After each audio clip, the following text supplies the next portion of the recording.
Have you played this, Wabajack? Sure you know what it is.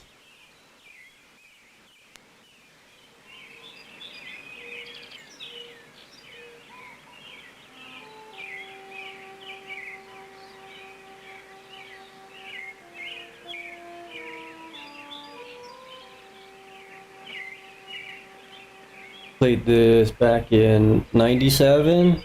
Last time I actually played it.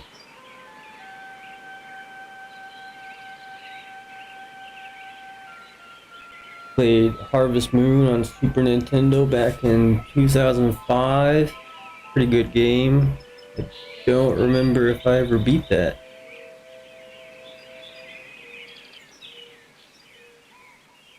There's a fail condition in there to where if you don't do exactly the right thing for timing, then you don't finish that game.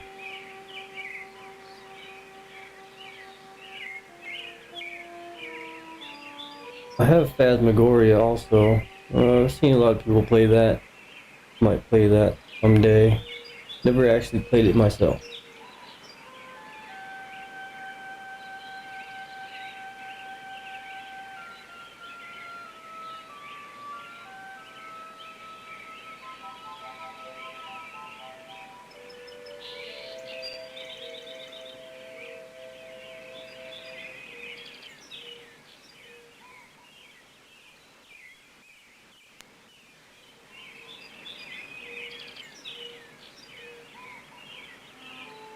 A tutorial.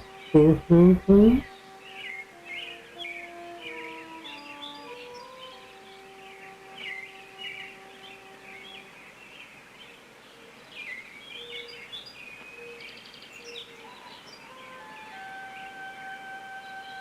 that a lovely saving screen? I like the color.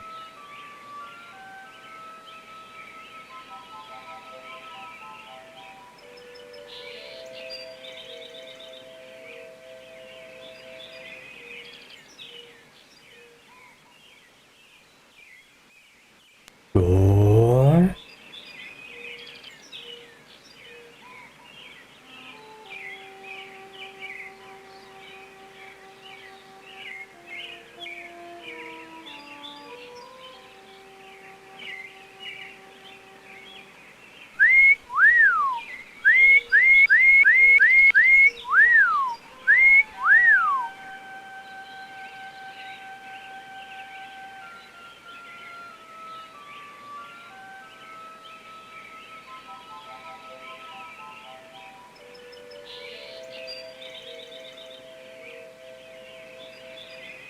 Clarinet.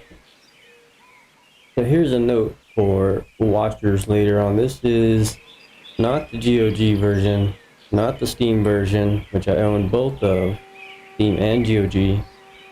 This is the CD ISO version, installed directly from the CDs in DOSBox. For the one reason that GOG and Steam both have cutscene errors, where you won't see it when I play, but you'll notice it when other people play, where their cutscene will start to have like 6 boxes of the same scene, mirrored and flipped as the scene starts. It's not cool. It's not good. I tried several things with those versions of Steam and GOG to fix it. None of them worked, so I just downloaded the CDs, and they have no issue.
So look at everything. Then make sure you look at everything.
What?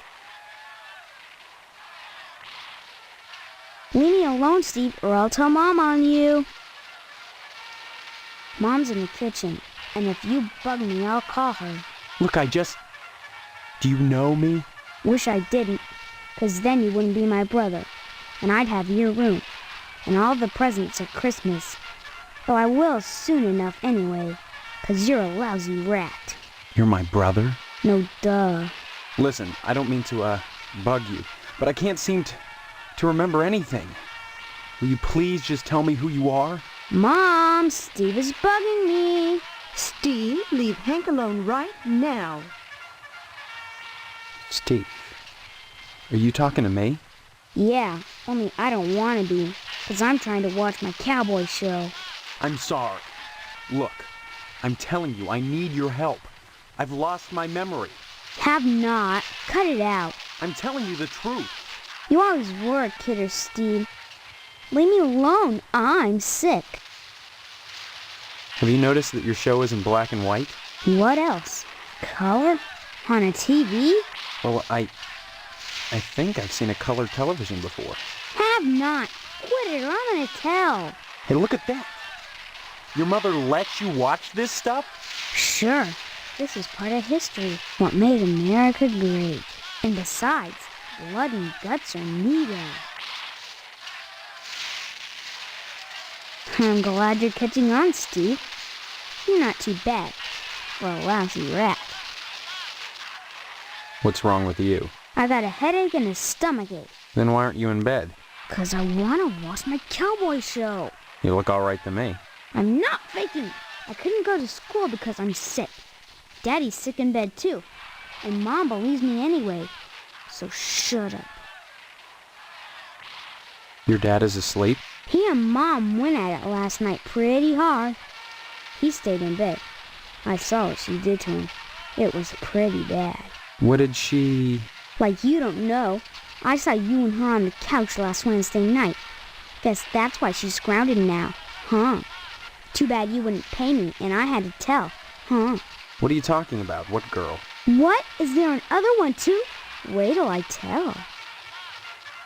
I don't know what girl you're talking about. All summer it's been Stephanie this and Stephanie that. And now you don't remember? You think I'm dumb or something? No, I just can't remember anything, like I said.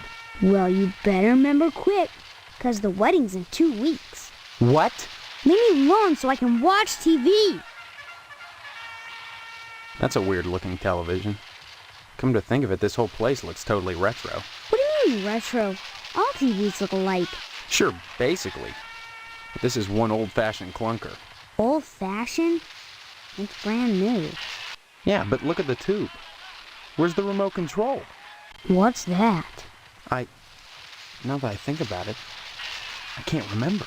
And what was that you said about retro rockets? No, retro. It means...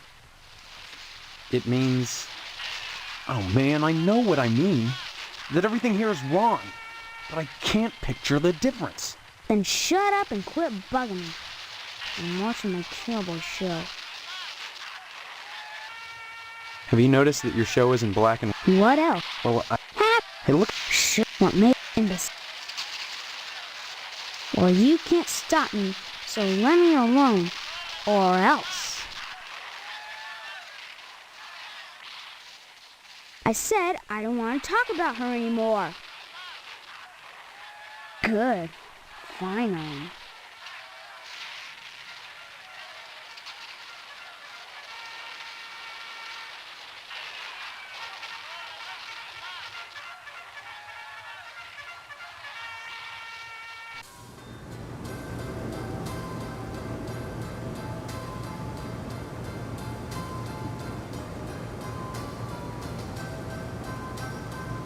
Anybody want some cookies? Nom nom.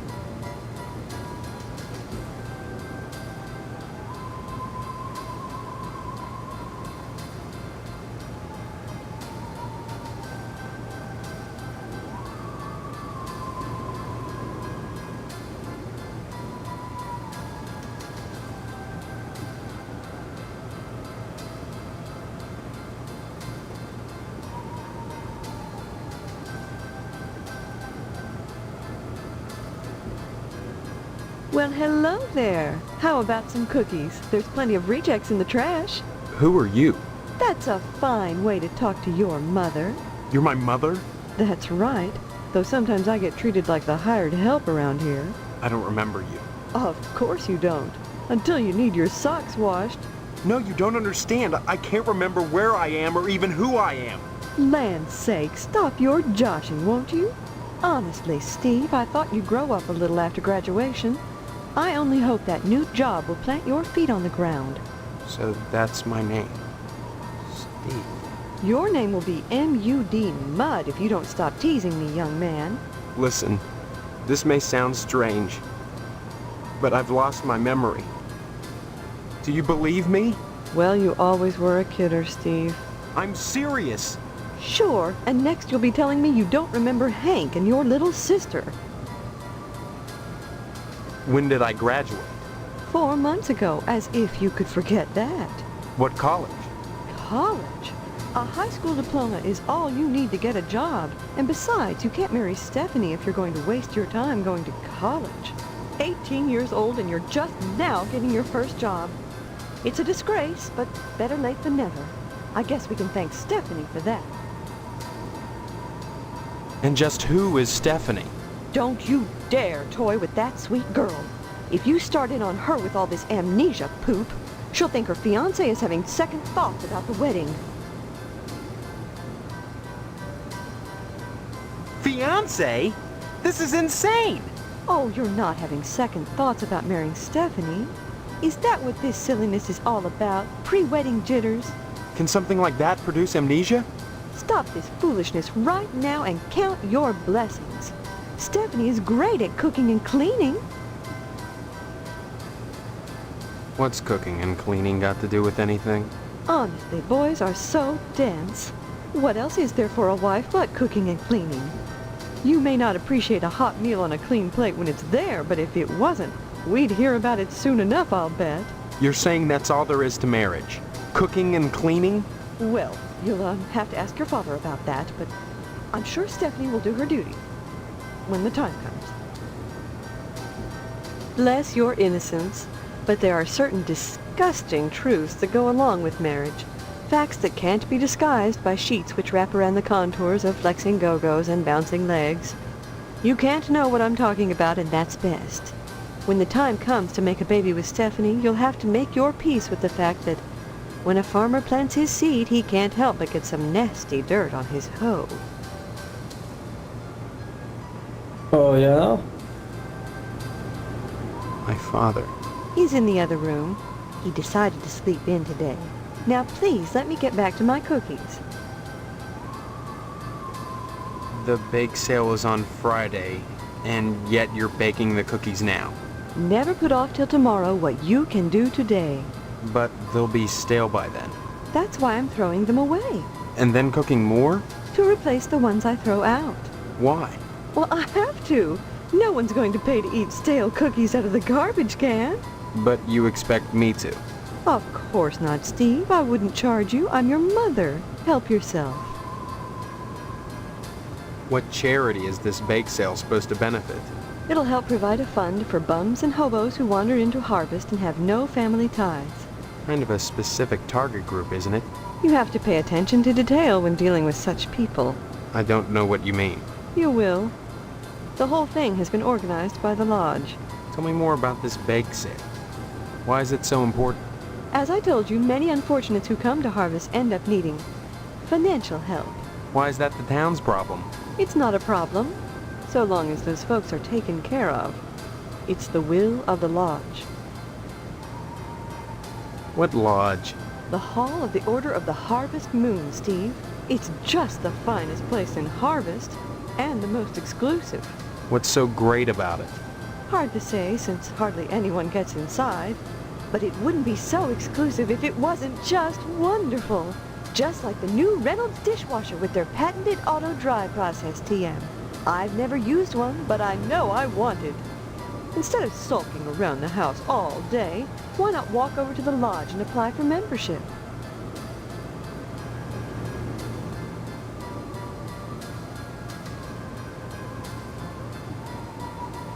Don't be so hasty, Steve. I think you'll find Harvest is a pretty dull place without the lodge. You sound like the membership director. Don't be silly. I just want what's best for you, that's all. What lodge? That's wonderful, Steve. If you got into the lodge, you'd be the talk of Harvest. Harvest is a town unlike any you've ever known. In what way? I don't have time to go into it now. Why not take a walk around town and pester someone else? I'm busy. Don't forget to put the papers out for Jimmy. You know how he gets. I told you I'm busy, Steve. Why don't you talk to Hank, or go next door and visit Stephanie, or go get an early start on your new job? That's right, a job. Your father has everything set up at the meat plant. After your honeymoon with Stephanie, you'll start out as a butcher in the slaughterhouse just like anybody else. Don't expect any favors just because you're the boss's son. Work at a slaughterhouse? My memory may be shaky, but I do know I don't want to spend my life as a butcher. You'll get used to it, Steve. Sooner or later, you'll have to. That sounds like a threat. Just a fact. Harvest is a small town, and if you want to be with Stephanie, you'll have to get your hands dirty. Jobs are scarce, so it's either work for your father, or join the lodge if you can.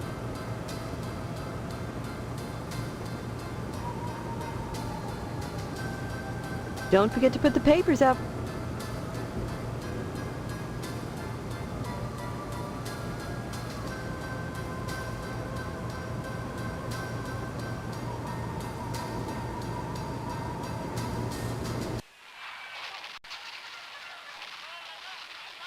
Good. Good. Good.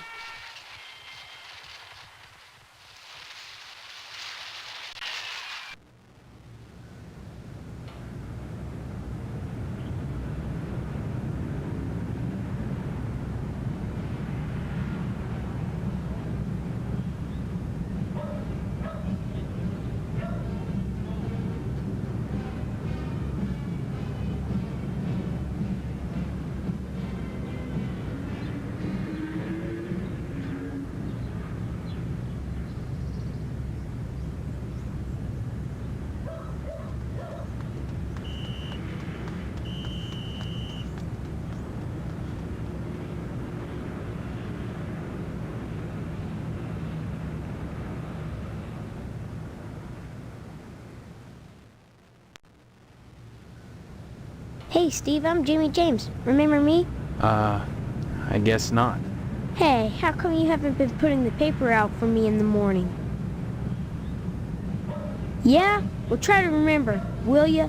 How'd you expect a working Joe to make an honest living? You don't put the paper out, I'm out of a job. So what? You don't get paid for picking up papers anyway. The Sentinel building burnt down. What the heck else am I supposed to do? Listen, start putting that paper out and everything will be jake, okay? That's all I want. That and a pair of sneakers. Walking this route every day has worn holes in mine. Say, you got any spare sneakers?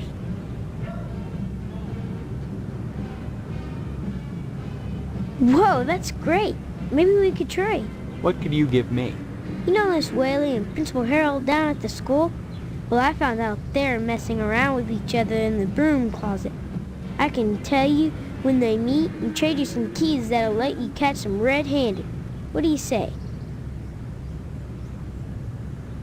Before I give away the keys, let me see those sneakers. First the keys, then the sneakers. Nuh-uh. If you're trying to pull a fast one on me, forget it. You don't get the keys till I see the sneakers, and that's that. See you later, alligator.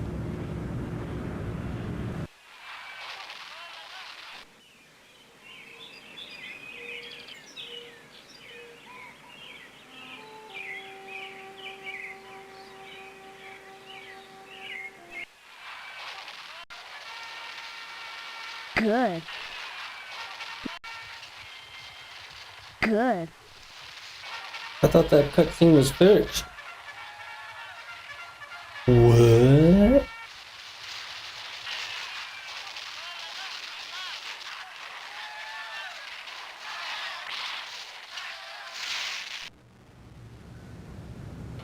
He gone.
There he is, my future son-in-law.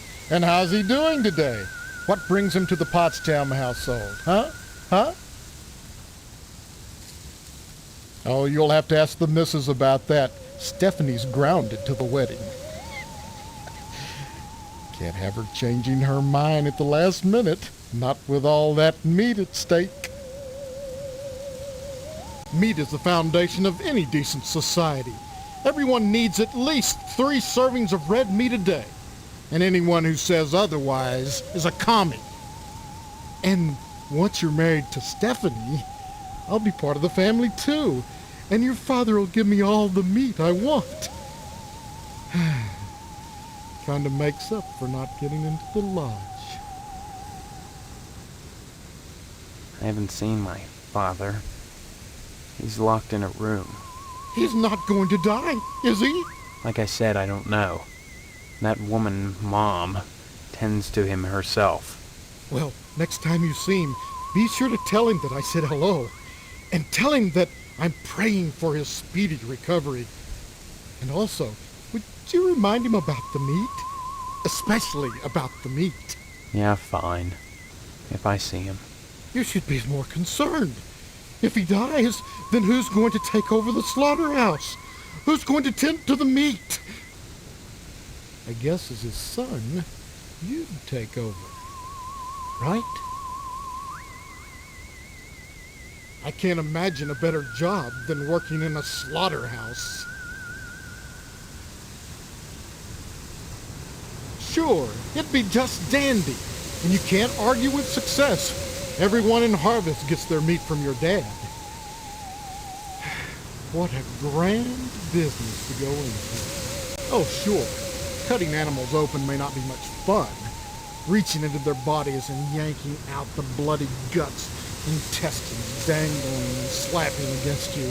the smell of death and shit in your nostrils all the time. Well, those are all definite cons. But what you've done? The guts have been washed into the gutters. What are you left with? Meat. Rows and rows of scrumptious red meat.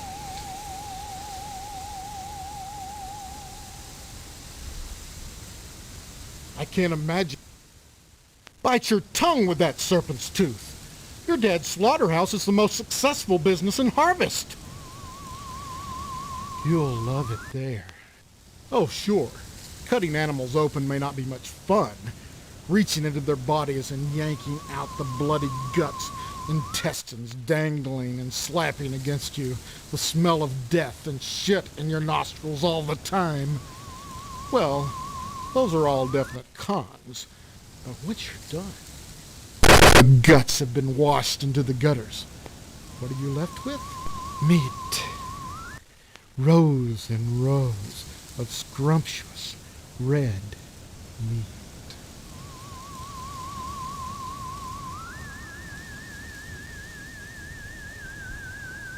I think he likes meat.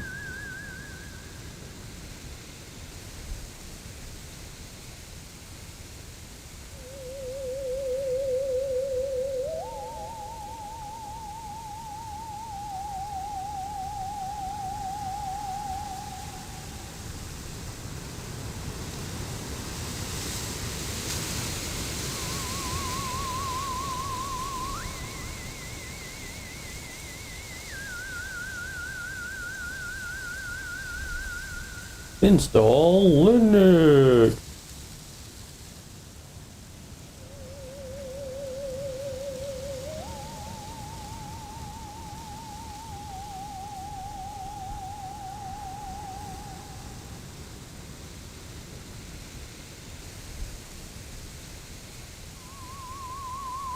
I've heard that there's workarounds for that stuff, but I've not been checking up on requirements.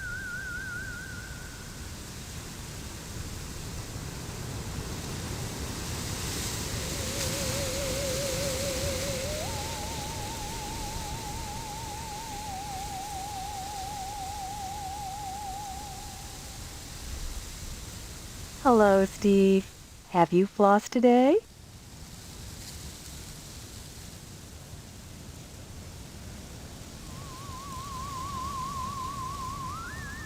Honestly, you men can insult a woman without even knowing you've done it. What a horrible thing to say. You're both standing around baking cookies. Same kind of dress. Same pearls. So bizarre. There's nothing bizarre about baking cookies. The Harvest Charity Bake Sale is Friday, you know, and by gosh, Mrs. Marvin Potsdam Jr. can be counted on to do her share. This charity bake sale, what is it supposed to benefit? Oh, I dislike talking about gruesome subjects. When you get right down to it, all charity is pretty ugly, isn't it? I don't follow. Ask Mr. Moynihan. He's organized this event. In conjunction with the lodge, naturally. Just because I'm doing housework doesn't mean I have to be a drudge. It's a wife's duty to look good for her husband at all times. What's wrong with wearing pearls, for heaven's sake? Nothing, but you look like June Cleaver. Some kind of sitcom mom. Sitcom? Geez, you know, a situation comedy. The weird part is, I can't remember how I know that. I'm much too busy with housework to watch TV. Maybe Mr. Potsdam would know about sitcoms. Stephanie doesn't watch TV, though. She's grounded.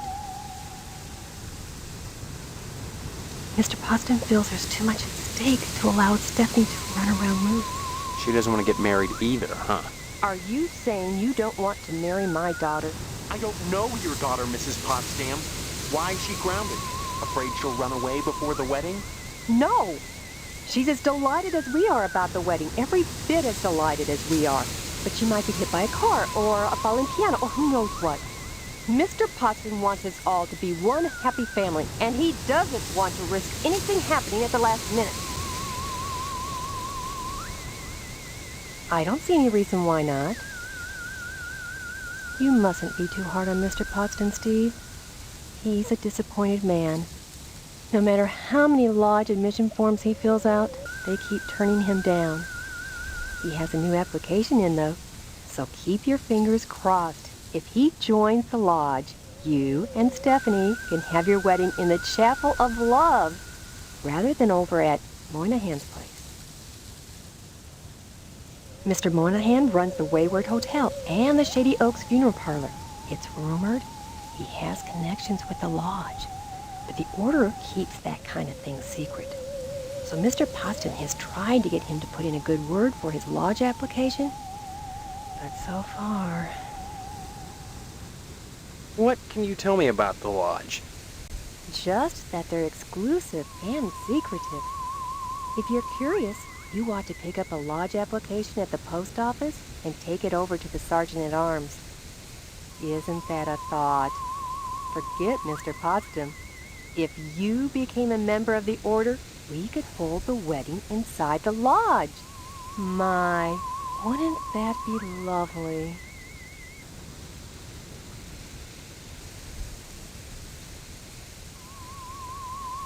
This charity... Oh.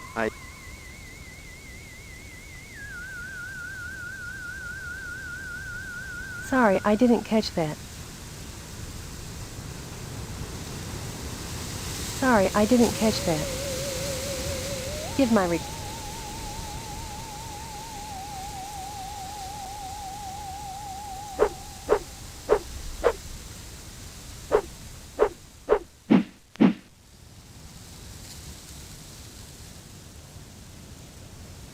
If it isn't my favorite son-in-law, what brings you here again?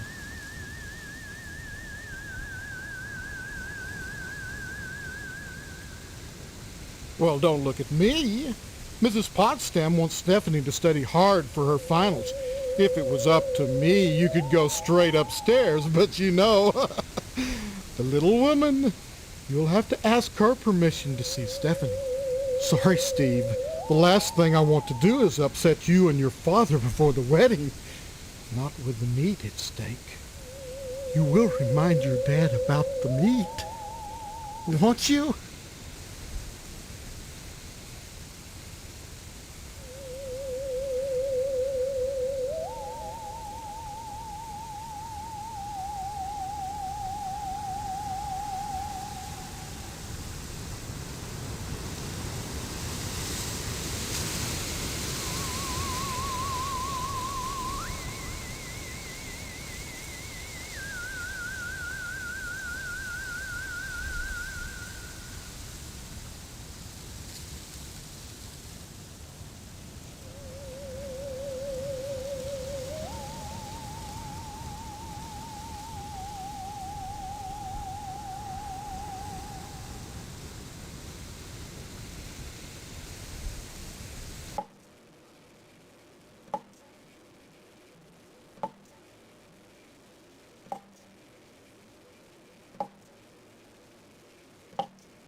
Who are you?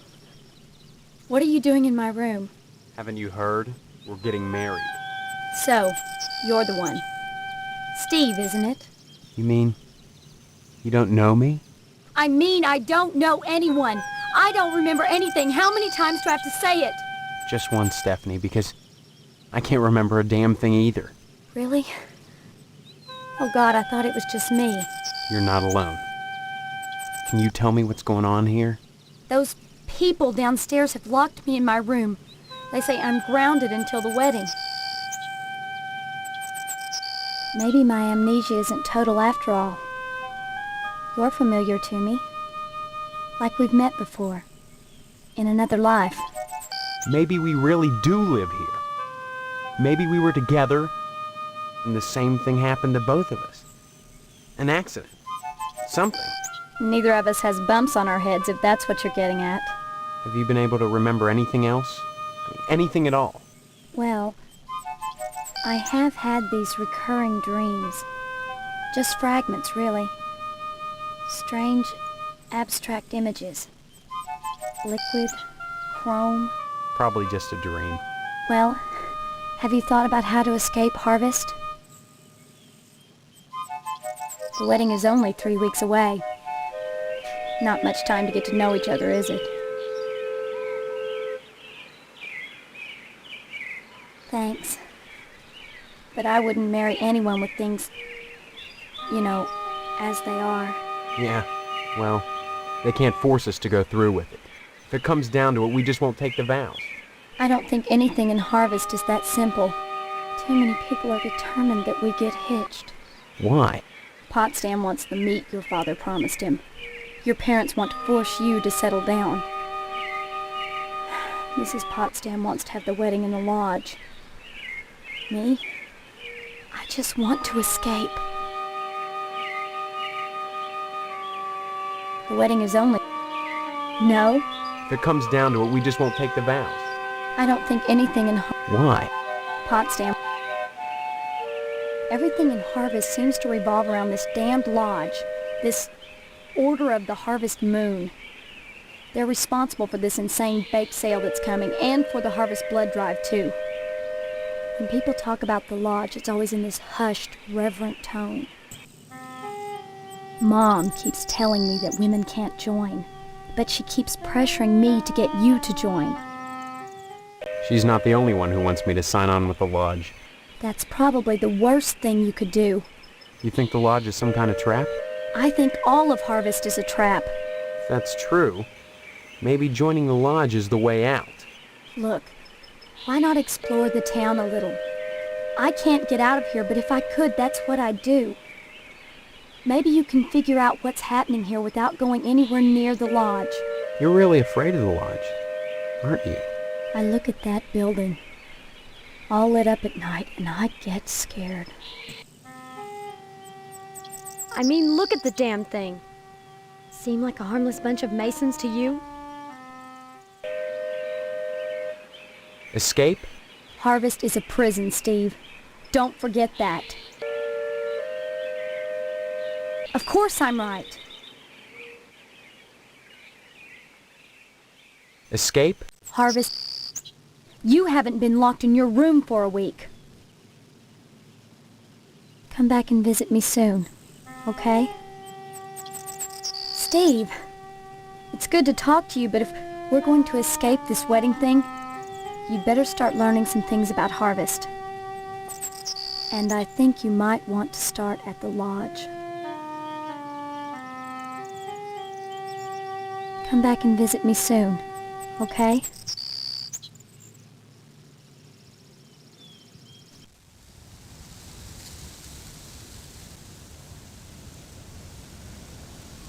If it isn't my favorite son-in-law, what brings you here again? Stop mumbling, Steve. Hello, dear. Come to see Stephanie, have you? She's upstairs. Go right on up. Just remember, she's grounded until the wedding. Give my regards to your parents. Why not go upstairs and talk to Stephanie? She'd enjoy the company. And while you're upstairs, feel free to floss. Give my regards to your...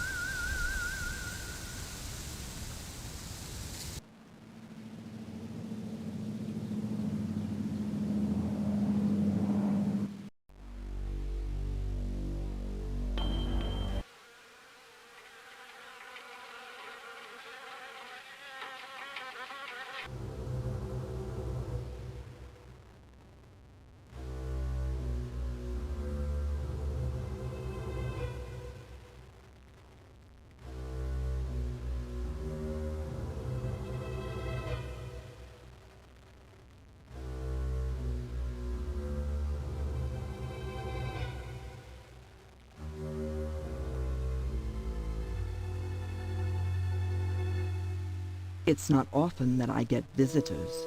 I am Tetsuo Crumb. The ignorant of harvest called me the Wasp Woman. A pejorative, no doubt. Born of fear and a poverty of imagination. I don't understand. The politics of honey, the Judeo-Christian rites of sacrifice and conventional taboos against unbridled pleasure are all responsible for the prejudice against wasps. Regard the wasp. Wasps produce nothing for others, but only for themselves. Wasps build nests and more wasps, nothing more. They spread into eaves and attics, not to make honey for supermarkets, but to buzz and rustle on their own paper, perpetuating their own agenda, growing stealthily, surely, the most relentless of insects.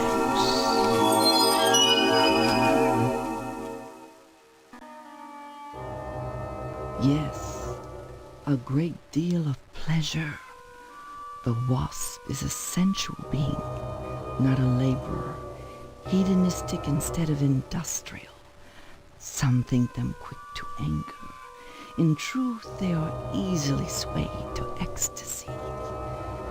They penetrate your flesh, and the muscular contractions in their thorax as they pump venom could be likened to the muscular contractions of ejaculation, each painful welt an act of love. When a bee stings, it rips itself apart and dies for its audacity. This appeals to those raised worshipping a god that demands sacrifice and atonement. But the wasp is promiscuous. They are not as sympathetic to the masses because they don't die when they sting. They live to sting another day, and they take pleasure from it. Yes, a great deal of pleasure. Regard the wasp. Wasps produce nothing for others, but the most relentless of insects.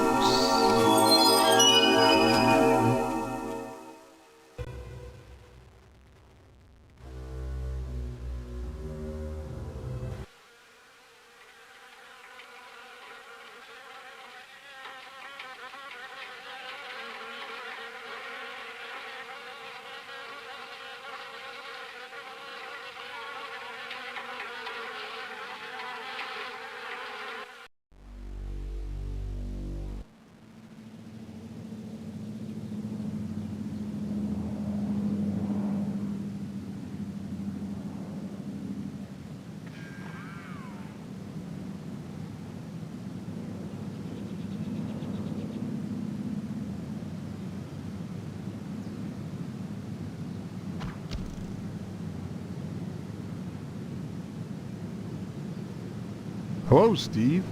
How's the husband-to-be? Other than having no memory, I guess I'm all right. All right. You should be ecstatic, considering what you're getting into, if you haven't gotten into it already. Speaking of which, I heard Stephanie was grounded. Her daddy's worried about getting his meat. Though if I were him, I'd be more concerned about Stephanie getting some meat. Right. And you are? You always were a kidder, Steve. I'm Mr. Johnson, remember? Glad you stopped by. Just got finished waxing the tucker. I could use a little relaxation. But since Edna's not here, I might as well talk to you. Heck of an automobile, isn't she? Damn shame I have to sit out here and watch over her all the time. But if I didn't, those stupid kids might scratch her up playing ball.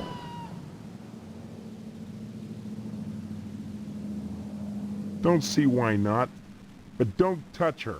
I'm mighty particular about my tucker. I had the garage remodeled like a fortress, so I could lock her up at night and get some sleep. I'm sure she's safe enough inside. A few months back, someone broke into my house, trying to get into the garage.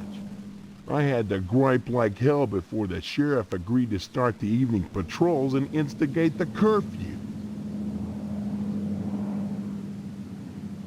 Heck of an... Hell yes, it's real. I wouldn't be so protective of her if she was just a reproduction. I'm mighty particular about my tucker. I had the garage remodeled like a fortress, so I could lock her up at night. I'm sure she's... Speaking of Stephanie, I still haven't gotten an invitation to the wedding yet. I don't have anything to do with that. That's okay. Personally, I'd prefer a pass to the honeymoon. You could use the back seat of my tucker for the maiden voyage. It's plenty big. Believe you me, I'd drive you around, and I wouldn't look in the back seat, I guarantee it. Though if you'd like to come up front and take the wheel a while, I wouldn't say nay.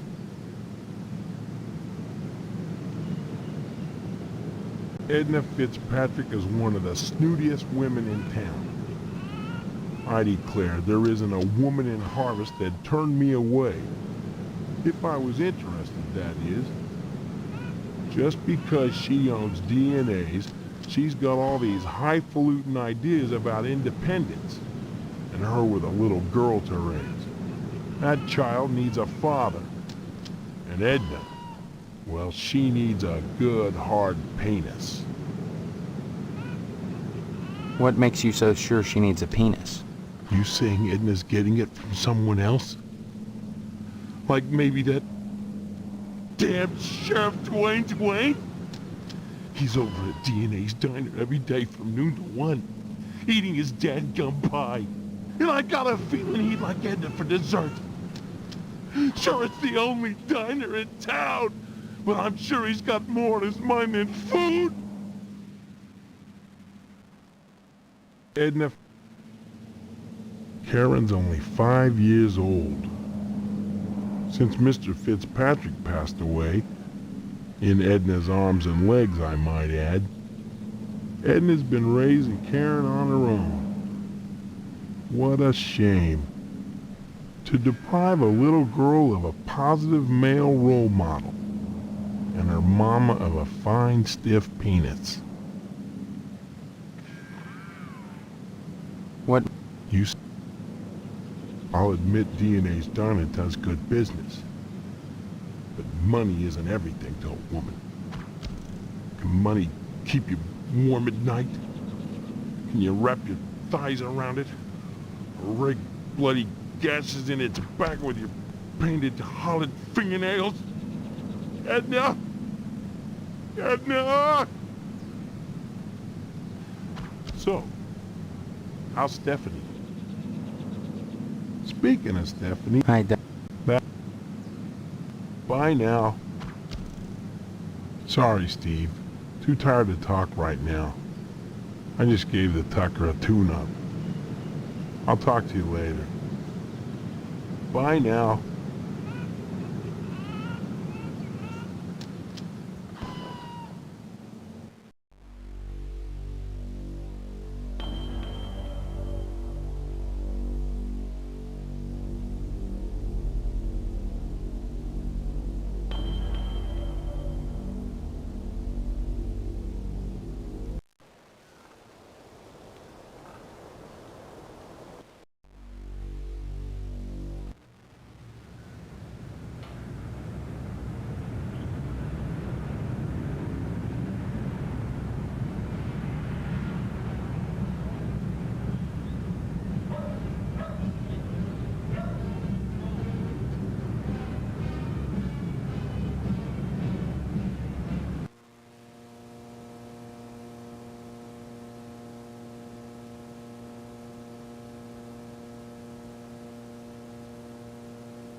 You can't have that, Stephen. I need it for my work. And may I say you're a rude young man for attempting to steal it. I was only gonna borrow it. Indeed. And have you anything I could hold as security? Security? Like what? Money? I'm afraid that's not good enough. I need that glue for my work. You must present me with something significant if you'd have me part with it.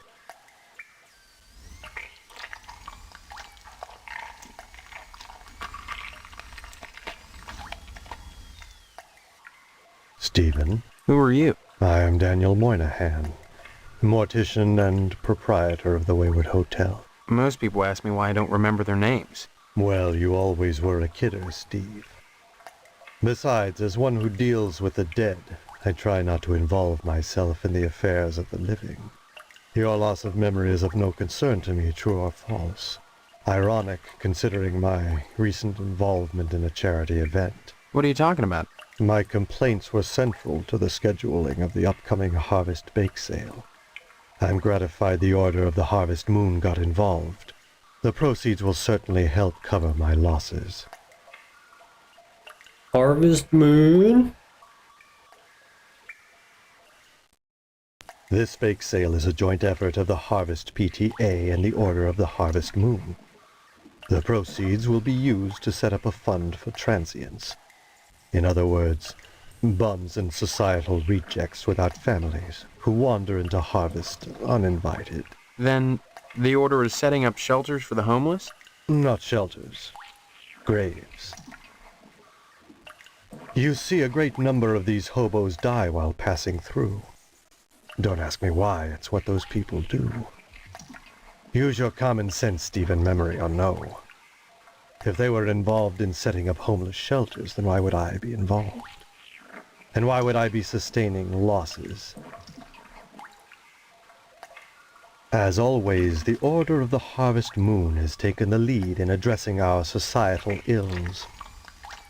Through their sponsorship of the blood drive and the bake sale, the lodge ensures that all our needs are met. Needs? Such as? Pardon me, there are corpses to prepare. And my losses have been substantial of late. If you're sincerely interested in the Order, however, you should stop by the lodge and speak with the Sergeant-at-Arms. Why should I be interested, Mr. Moynihan? Of all the spots in Harvest, the lodge is the most prominent, literally and figuratively.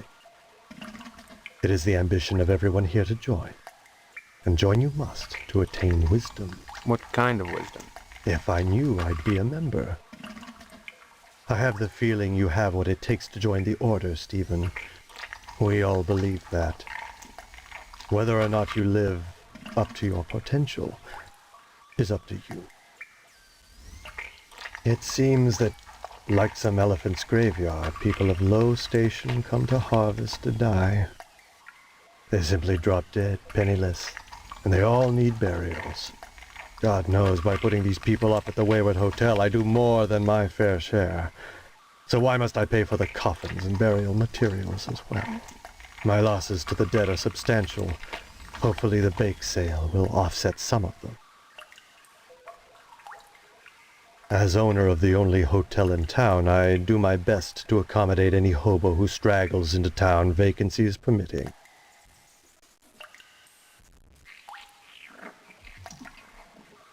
I really don't recall. We get so many low-life dregs passing through here, I can't remember every little death that occurs. Huh. Are there that many? As I said, sliced open on a mortician's slab, every corpse looks the same. Red and juicy. But surely you'd remember if these deaths were an unusual occurrence. You sound like you're launching some sort of investigation, Stephen. That would be most unwise.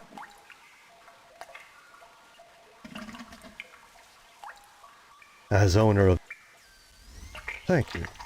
As yet another pilgrim who aspires to join the Order of the Harvest Moon, I do what I can to support their agenda. And what agenda is that? None of your concern, young man. Unless you decide to join them. Yes, I prepare them. I use this astro glue to close my autopsy incision rather than sutures. It's much faster, more efficient, Of course, it only holds for a short while, but once they're in the ground, who cares if they split open? They will anyway. The pressure of the gases and the worms pressing outward, rupturing the cavity open. So why bother with fancy needlework? A cold-blooded approach. But what of my losses? Do you realize if it weren't for the efforts of the Order of the Harvest Moon, the bake sale and so forth, even with the Wayward Hotel, I'd be hard-pressed to stay in business? As always, the Order of the Harvest Moon has taken the lead in addressing our societal ills. Through their sponsorship of the blood drive and the bake sale, the Lodge ensures that all our needs are met. Needs. Such as... Pardon me, there are corpses to prepare. And my losses have been substantial of late. If you're... Why should I be interested, Mr. Moynihan? Of all the spots in Harvest, the Lodge is the most What kind of wisdom? If I knew, I'd be a member. I'd say it's been a pleasure, but I find the company of the living so wearisome. Young man, we really have nothing to say to each other. I have the feeling your image shall soon adorn my slab, and I'd rather not know the face of the meat I'm slicing. I'd say it's been a pleasure, but I find the company of the living so wearisome.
That's the evidence room, where we store items lifted from crime scenes. It's kept locked at all times. There's things in there that could make people jump through hoops, if I wanted.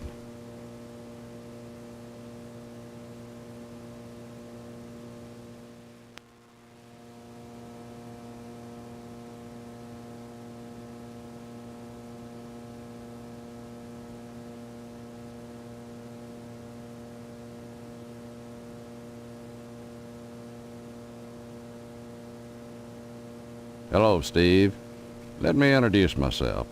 I'm Sheriff Dwayne, and this here's Loomis. Pleasure, I reckon. Then, we haven't met before? Of course we have, but I heard about your alleged amnesia and figured I'd play along. I sure hope this is just a prank, and not the start of some insanity plea. Keep your nose clean, or you'll wind up in jail, and that's no place to hold a wedding. Why do you want to break your poor mama's heart with all this amnesia bunk? I'm telling you the truth. Why won't anyone believe me? Well, you've always been a kidder, Steve. Yeah, so everybody keeps telling me. Boy, you need to stop all this funning and get serious. You've got a wedding coming up soon. Heck, you should be thinking about your career and about joining the lodge. Amnesia or no, you can't have forgotten you're about to marry the prettiest little thing in Harvest. I think you and Stephanie are perfect for each other. I just hope her father's disappointment doesn't spoil everything. Disappointment? Mr. Potsdam wants to hold the wedding in the lodge, but he'll never get in.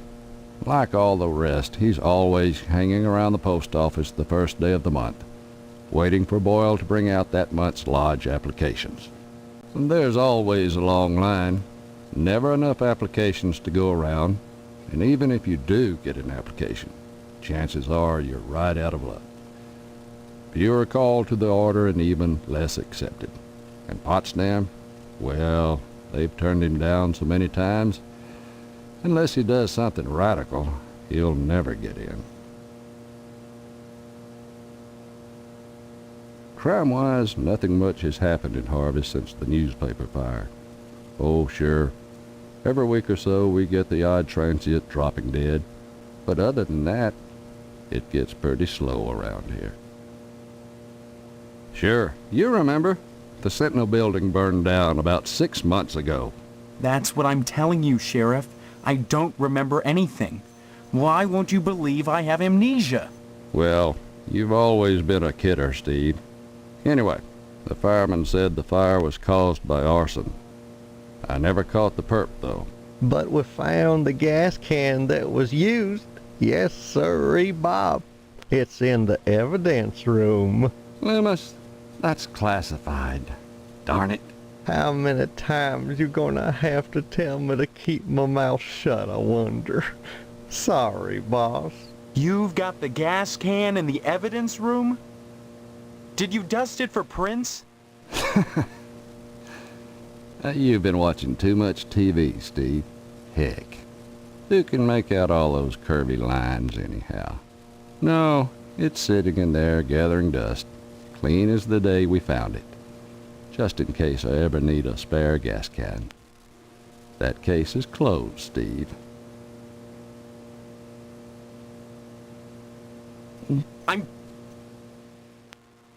I don't mind telling you, I'd never get anything done if not for the lodge's efforts. To join the Order of the Harvest Moon is the highest dream of everyone in Harvest. Like I said, unless you get an application on the first day of the month, you're generally out of luck. Stop by the post office and talk to Postmaster Boyle. You never know. He might have a spare application laying around. Amnesia or no, you can't have forgot.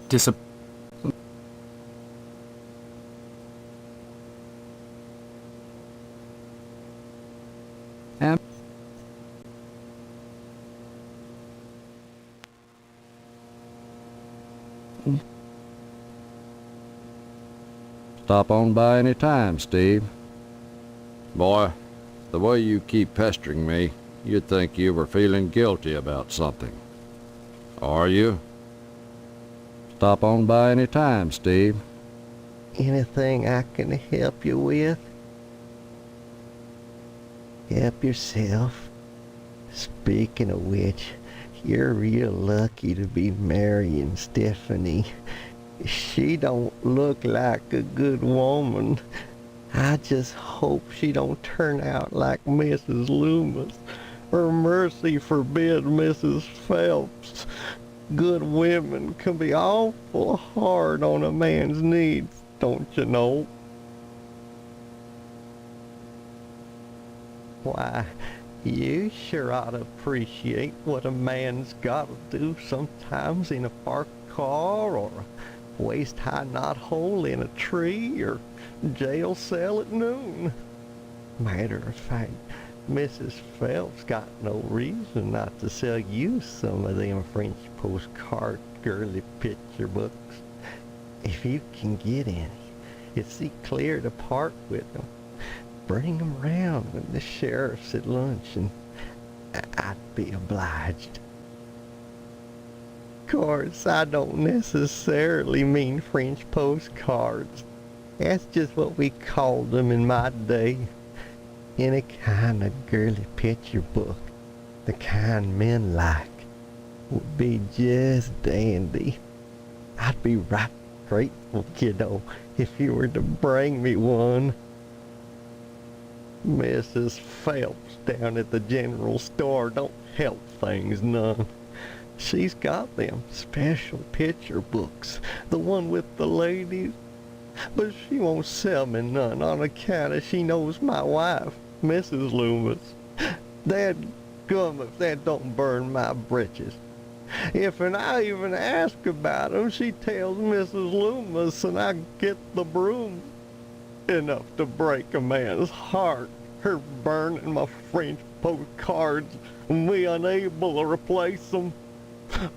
A man's got needs, don't you know? Why, you sure don't know what you mean, kiddo.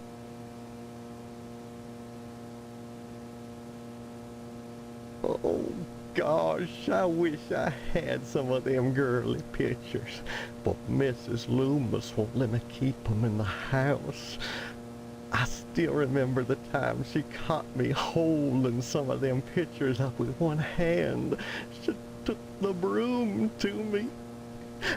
I howled like a hound dog, the broom going up and down, flashing straw and blood, blood and straw, and I drooped. I was crying so bad, and it was so hard I had to crawl under the porch naked with all the black winter spiders, and I got bit something fierce, little fangs digging into my bare behind all over.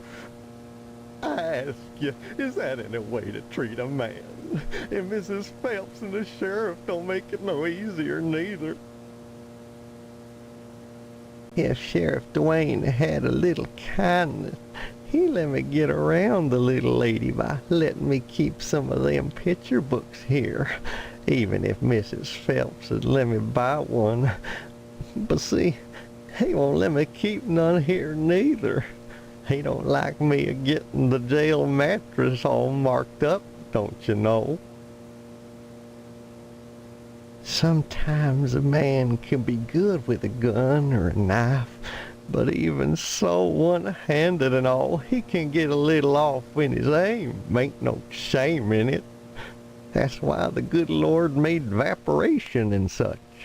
But the sheriff, he don't like it, and don't pay no mind to a man's needs no more than Mrs. Loomis, bless her. Any time, kiddo. Kiddo, you brought me any of them girly picture books? No, sorry. Oh, heck. Why should you be any different from the sheriff or Mrs. Loomis? Steve, I'd be right obliged if you could just see clear to bringing me just one of them books. Believe me, it'll be worth your time to do it. Any time, kiddo. Boy, the way you...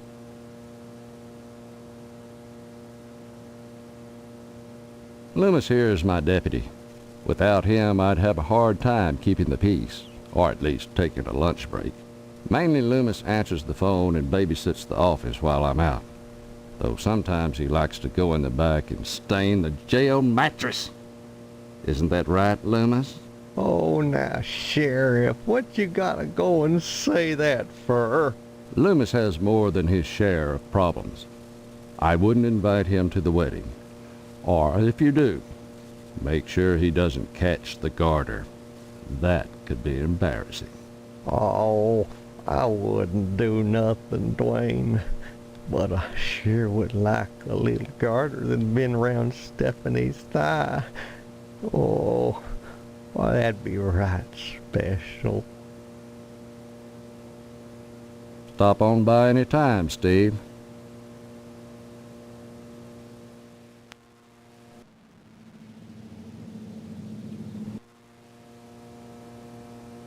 Sorry, I don't feel up right now. To talking, that is. Don't know what in it.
Hi, what's your name? Karen, What are you doing? playing. My mom is working, so I gotta stay out of her hair. Wanna play? Not now, maybe later. Okay. Bye-bye. Bye-bye. Bye-bye.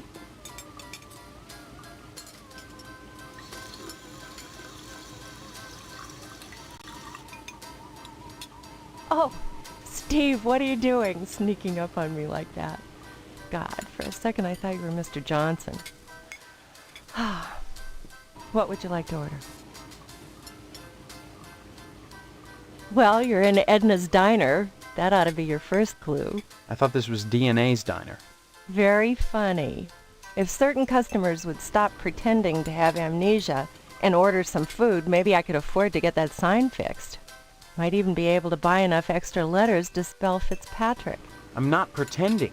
Now, Steve, faking amnesia won't help anything. If you don't want to marry Stephanie, then don't. But don't play sick, for heaven's sake. I'd expect that from Karen, not an 18-year-old. You've met Karen, my 8-year-old. Other than the diner, she's all I have.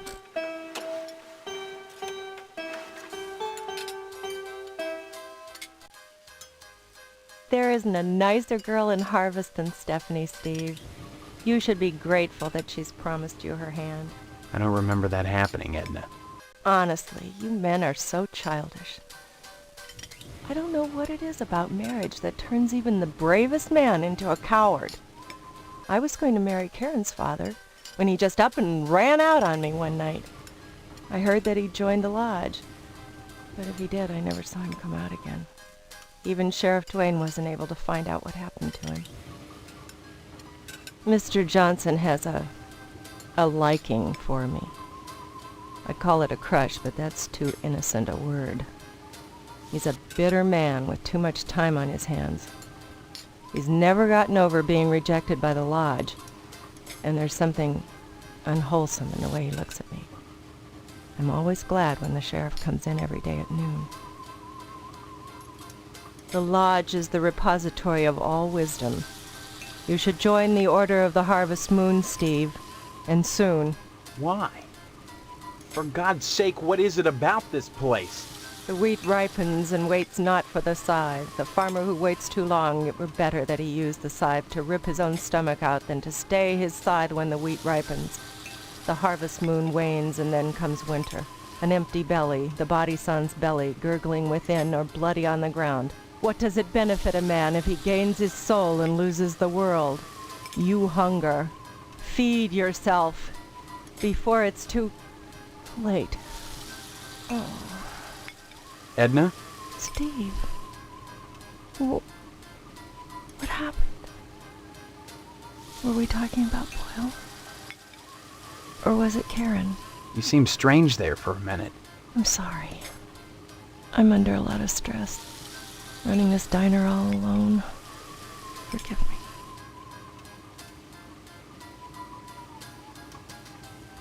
Sorry, I missed that. Too noisy in here. Sorry, I missed that. Too noisy in here. Stop by anytime, Steve. I can't talk now. The dishes are stacked up and back, and I better take advantage of the lull. Stop by anytime, Steve. Hello there, Steve. Here for lunch? No, just here looking around, though I'm not entirely sure where here is. Oh, I forgot. You're playing your little amnesia prank. Well, boy, this is DNA's diner. Isn't that right, Edna? Don't listen to Sheriff Dwayne. This is Edna's diner. But ever since the E burned out on the sign, they've been giving me a hard time. Now, don't be like that, Edna. It's a great place to eat, which is good, since it's the only place to eat in Harvest.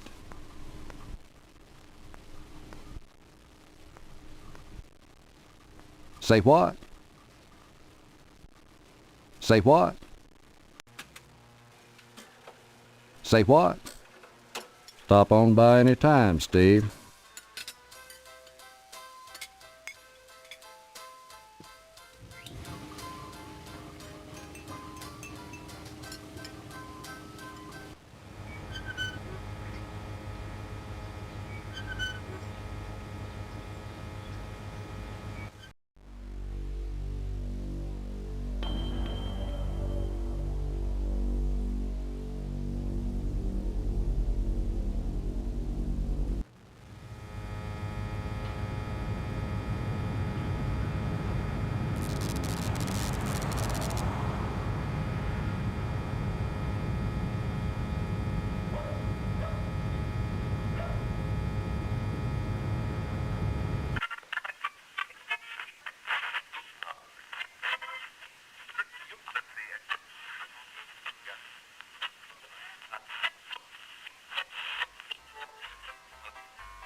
Stay tuned, buckaroos. There's more to come on Range Riders Cowboy Roundup. So don't go away. And what's your name, hombre? Steve. Steve's a swell name. My dog's name is Steve. Would you like my autograph, Steve? Here you go, then. Violence? What about it? What red-blooded American doesn't? Nothing like an exploding head to get the blood pumping. Literally, that is. Even so, do you think society pays a heavy price for the violence in the media? Of course they pay a heavy price. Just look at the net profits. They'll line up around the block to see a good slaughter. Now, excuse me, we're going back on the air. Can't talk now, buckaroo. We're on in just a sec. Violence? Violence is as American as apple pie and low SAT scores. Where would we be right now if the cowboys hadn't gone out west and butchered innocent people to steal their land? Answer me that, Mr. Know-It-All. But what about studies that have shown that children become more violent when watching violence? Buckaroo, I rip the guts out of godless heathen engines.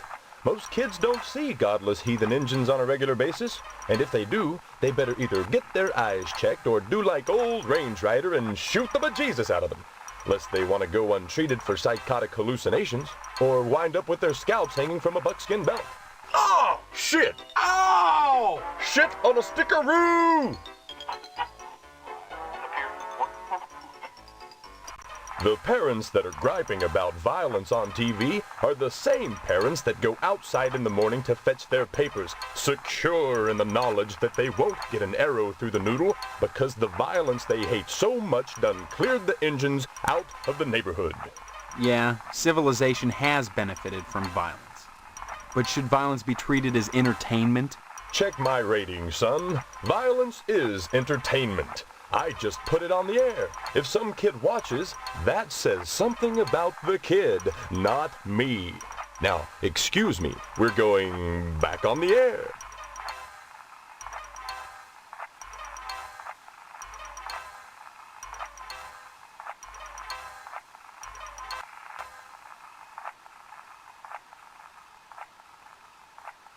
Can't talk. Happy trails, Buckaroo.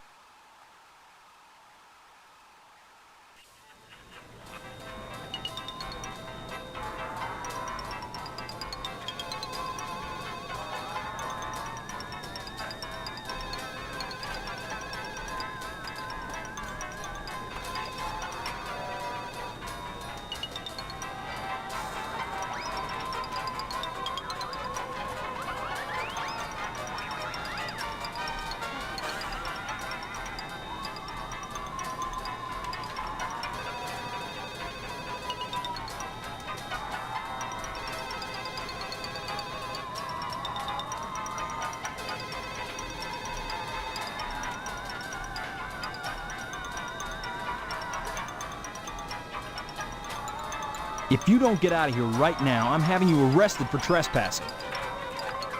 All right, sport, I warned you.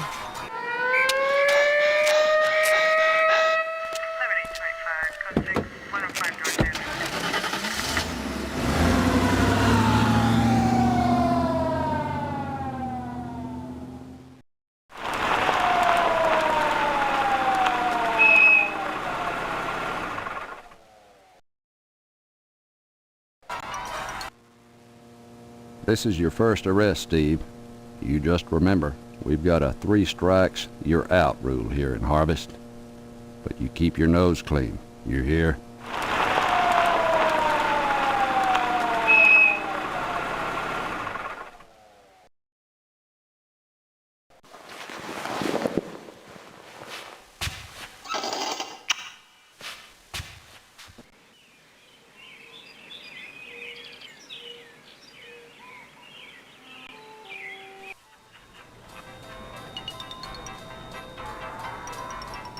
Hey, sport, this is a private office.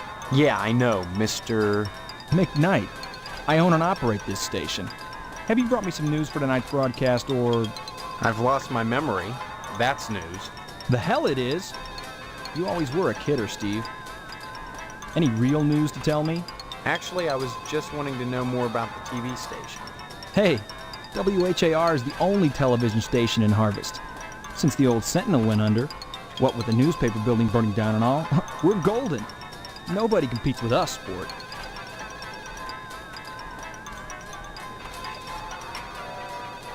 Hey now, sport, that's an irresponsible allegation. I had nothing to do with that fire. Just because WHAR may have benefited from it and I danced on the ashes a little doesn't mean I torched the place. You can ask Sheriff Dwayne. Give me doubts. You seem awfully touchy on the subject, sport. I'm touchy when people try to muscle their way into my business. I'd appreciate it if you'd leave my office and don't come back. Don't hurry back. Don't hurry back.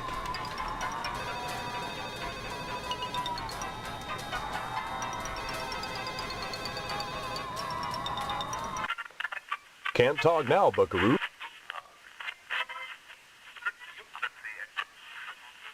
Why, you're spouting nonsense, cowpoke. Happy trails.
Young man, we really have nothing to say to each other.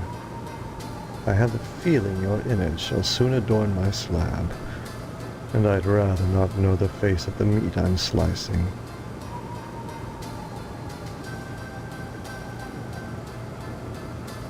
I'd say it's been a pleasure, but I find the company of the living so wearisome.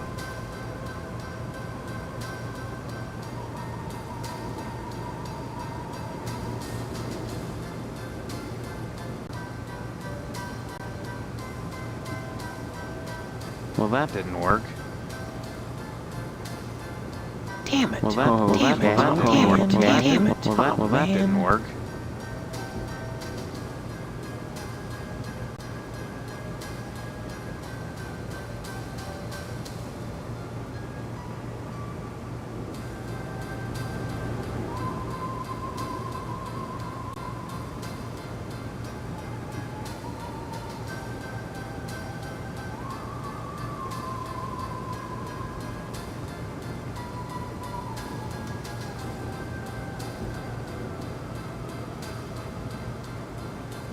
Why should I care about that?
Okay. Damn it. Okay. Damn it. Well, that didn't work.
Please excuse the mess. They've done wonders with the upstairs bedroom, but this garage defies color coordination. Sorry, Steve. After I'm through here, I've got cleaning to do. Rush, rush. Sorry.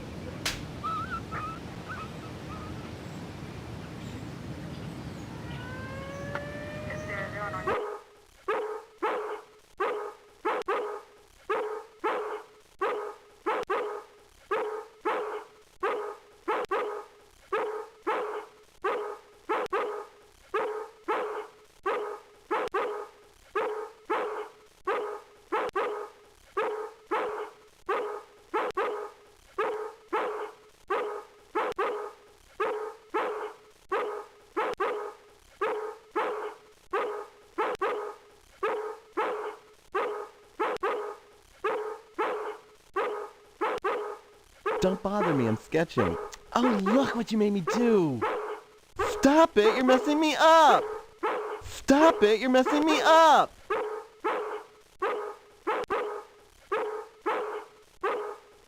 Hello, Steve.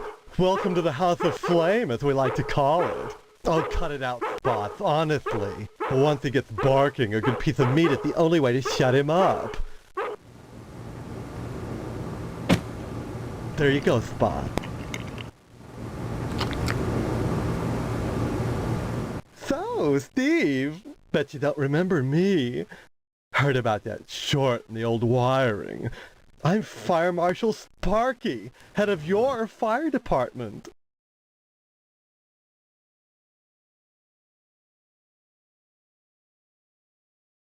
Please, it's not the subject, it's the process.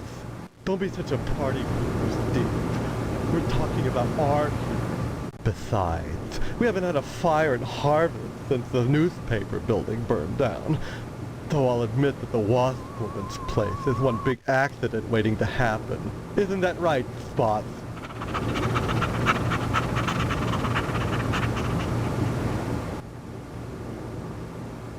Art enriches the community, Steve.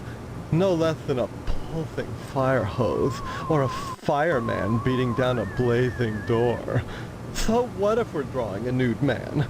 So what if all we ever draw is a nude man, or the same nude man over and over in all sorts of provocative positions? Context, not content. Process, not subject. Don't be so gauche, Steve. It's beneath you. A dreadful affair. You wouldn't think that a brick and steel building with a sprinkler system could go up that quickly. Art enriches the community, Steve. No less than a Oh, please. Dwayne was glad enough to see the thing go up, and so was McKnight. If you could get into that safe in his wall... Forget it. Look, Steve, as far as I know, the fire was an accident. Let's just leave it at that. Now don't you go moving. Some people think all we do is sit around, sketching fetching examples of manhood for our own amusement. Nothing could be further from the truth. Why, just the other day we cited Ted to a crumb for fire code violations. All the dried-out paper wasp nests clustered around our wooden house. Why, it's a chemlog just waiting for the right faggot. Believe me, none of us wants to see another fiasco like the Sentinel fire.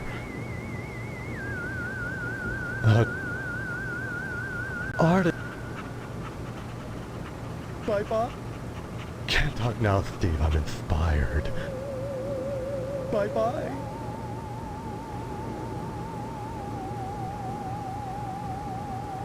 I don't converse on the job, Steve. I don't converse on the job, Steve. Stop it! You're messing me up! Can't talk now, Steve. I'm inspired. Bye-bye.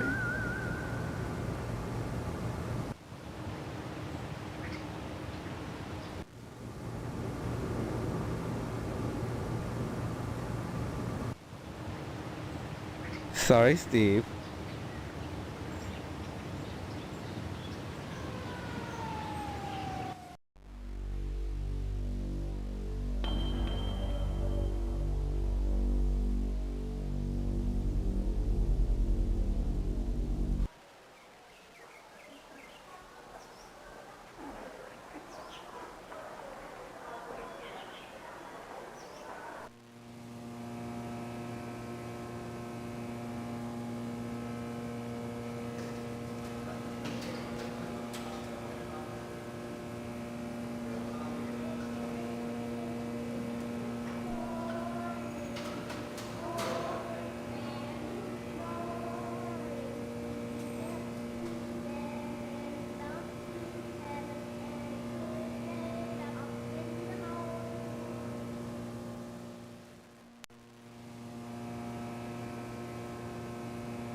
Steve, good of you to drop by, big guy.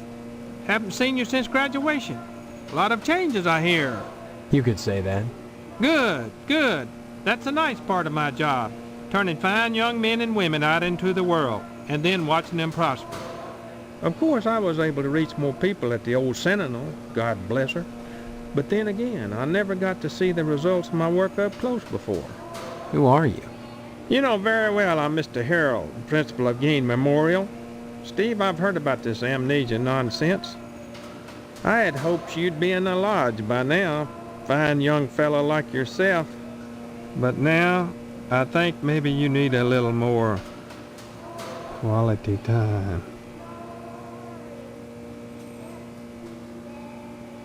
Why do you keep calling me big guy? A sign of respect, lad. As principal, my station is higher than yours now, but you never know what the future holds, so you should always hedge your bets and pay tribute to your inferiors. You never know who will come to power, or who, even now, wields it behind the scenes.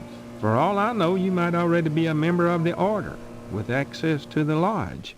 If that were the case, you'd be my superior, and I'd be all that much better off having shown you respect and spent some quality time with you. Surely mine is the most important position in Harvest. The ability to mold young minds. That's power. You might think Sheriff Dwayne's the most important man here, big guy, but he only deals with my failures. When I do my job right, the sheriff never sees a thing. Why do you... Big guy, barring some quality time, the greatest gift I can bestow upon you as your former principal is a word of advice. Join the Order of the Harvest Moon at any cost. Within the lodge lies your future, and without dust. What? What do you mean, quality time? Some, like Miss Whaley, favor stern discipline, corporal punishment, as a means of socialization. Myself, I temper discipline with love. Quality time can be such a warm, sharing experience. After just a few sessions, you'd stop this amnesia nonsense and become a productive member of society and a fit candidate for the lodge. You turned out pretty good, except for that amnesia nonsense. It's not nonsense. Well, you always were a kidder, Steve. Maybe you need a little straightening out. Oh, the things I could do to you. You'd be a much finer young man with just a little quality time. Drop in again soon. Adult education is a wonderful thing, as is adult quality time. Seeing you here again, one would think you'd never graduated. Nostalgia is a waste of time, big guy. You need to move forward, and if you ask me, the lodge lies firmly in that direction. Drop in again soon.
Steve, how's your father? Is he better?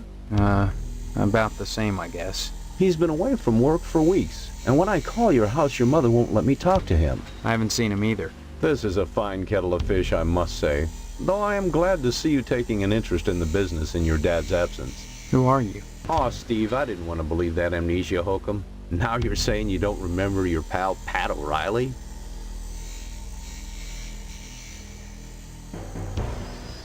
What exactly is wrong with your dad? I don't know.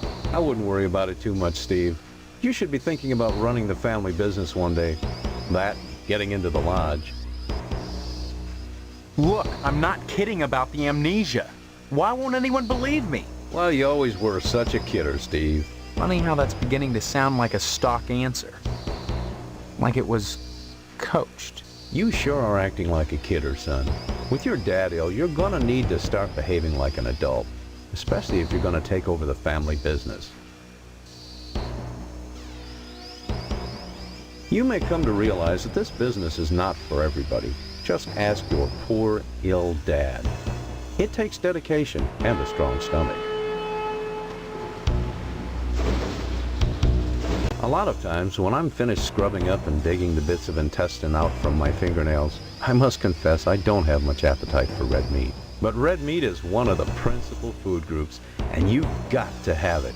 So when you can do this all day and help yourself to a juicy red steak afterwards, then by golly, you can call yourself a butcher. Of course, amnesia would certainly help that, wouldn't it? Come to think of it, I don't see any cattle around here. Where do you keep the animals? Does it matter? The end product is all the customer cares about, Steve. And we only carry the finest meat, only the juiciest cuts. Once you take over the business, you'll realize the importance of maintaining quality while cutting costs. We know what we're doing here, Steve. If we didn't, would the lodge use us to cater their affairs?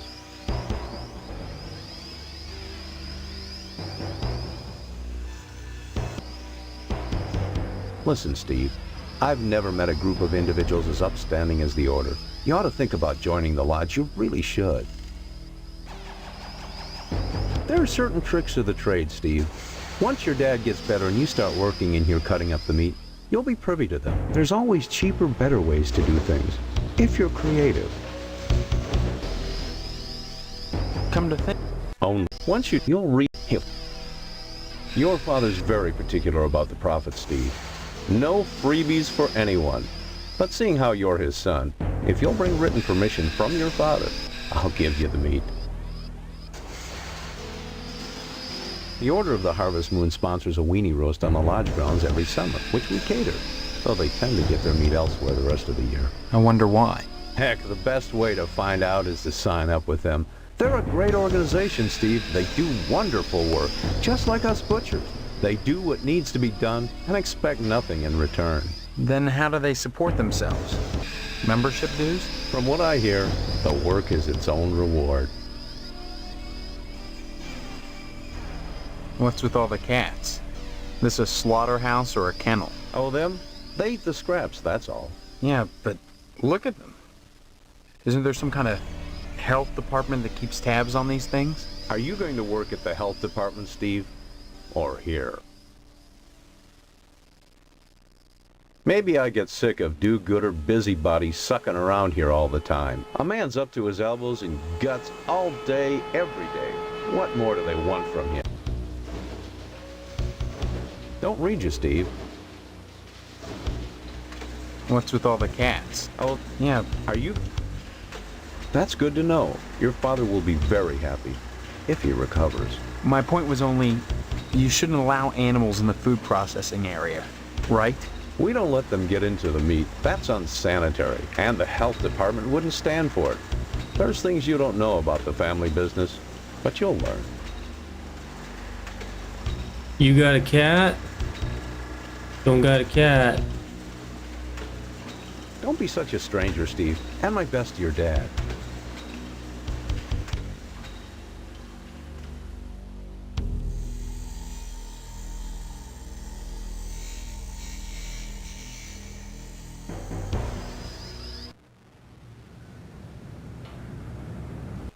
Can't talk now, Steve. I've got to hose out some entrails.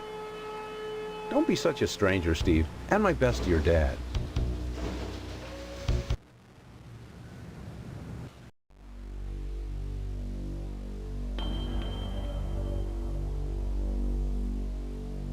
What up, Castile? We're just playing through day 1 of Harvester. Checking everybody, everything, everywhere. Interacting with everything.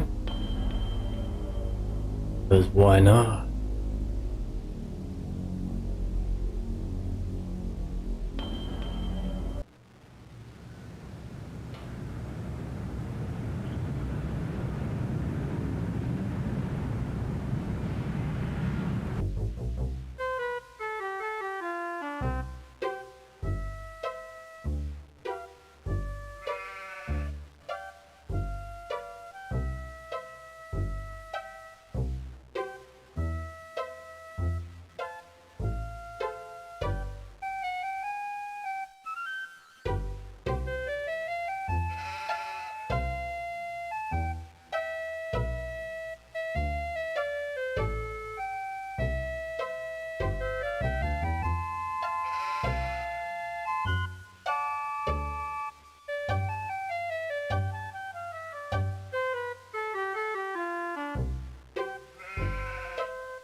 Howdy, Steve. Yeah. Howdy back, Mr. Pete Swell, Steve. Don't you pull my old leg now. Change your mind about that aluminum siding? What are you talking about? I really think you should talk your father into buying some. He can afford it. And I can't stress enough the value of some really fine aluminum siding. Keeps it warm in the summer, cool in the winter, and it keeps out the sheep. Pastorelli ought to look into some, but I can't get him to understand a word I say.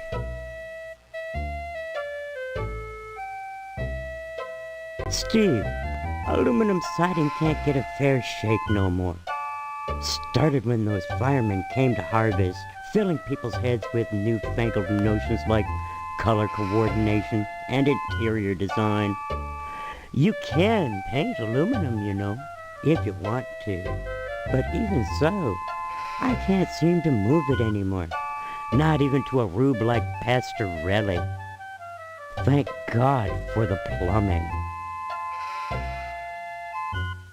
Pastorelli's a rube from way back. Ask Clem Parsons how he followed up with the alarm system in here. I'm a plumber. I could fix it for him, but he just won't listen. Well, I seen the end coming for the aluminum siding game, so I took a mail course and learned how to be a plumber. Now, there's a business that never lets up. You'd be surprised what people flush down the toilet. Can't understand why Pastorelli keeps that nasty thing in here. Must remind him of the pastures in Italy. Kinda like why I keep wrenches under my pillow, so's I can dream about plumbing. Nice to see you again, Steve. Think about taking some of that siding off my hands, son. I'll cut you a nice price on it. Nice to see you again, Steve.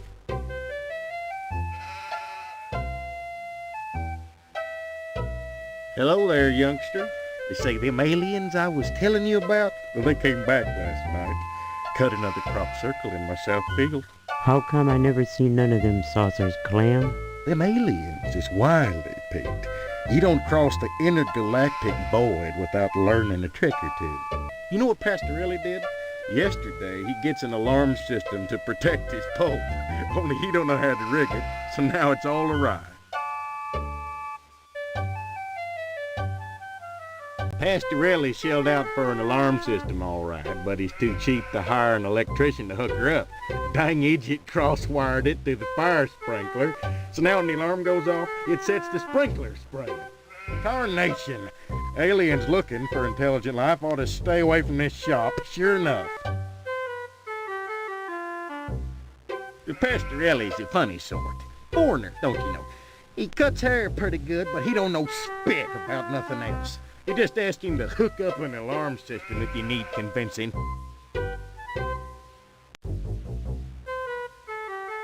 Well, son, the ways of the alien is a specialized area of woodcraft unknown to all but the wiliest sportsmen.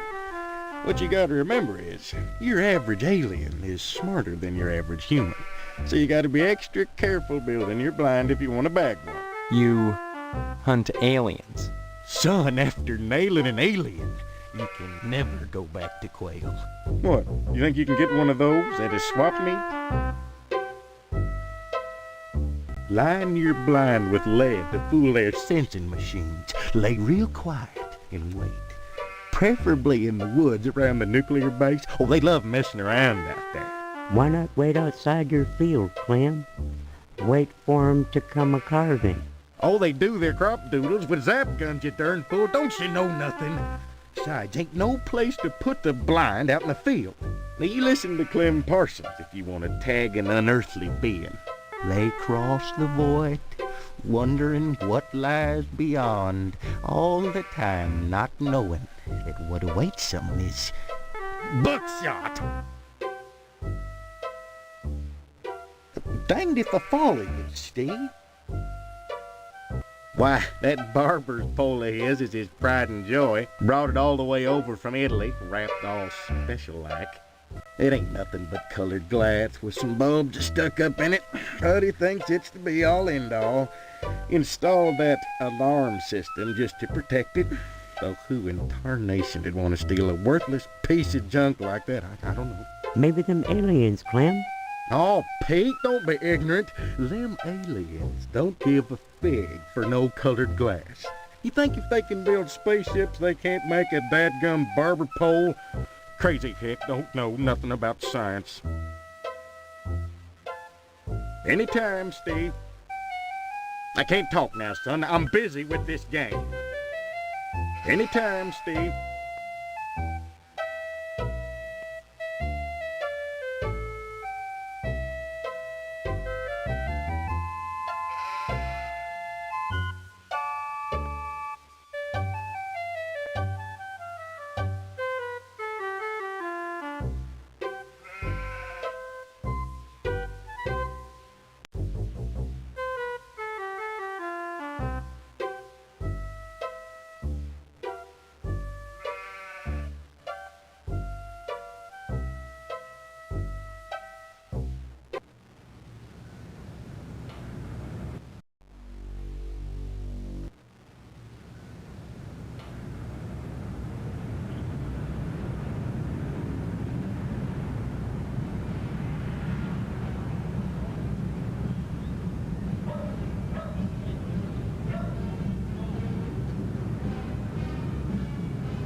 Damn it.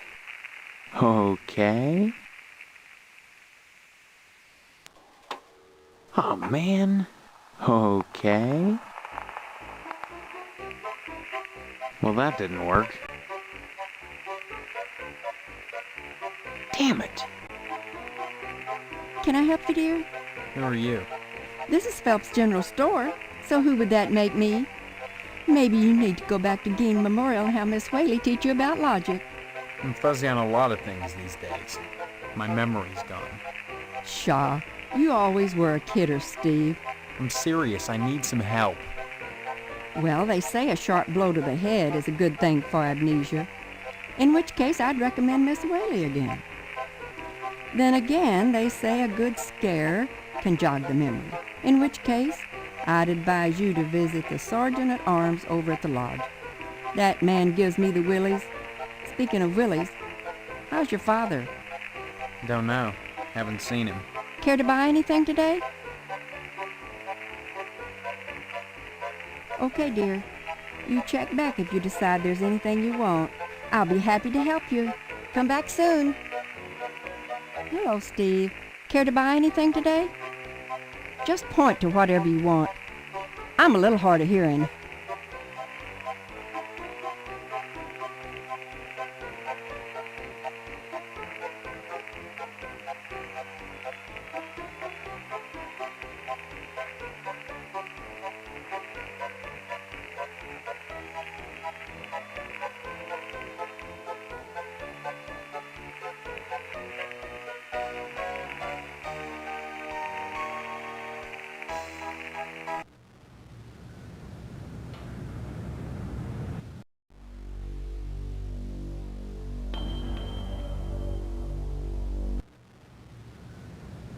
This game and many like it.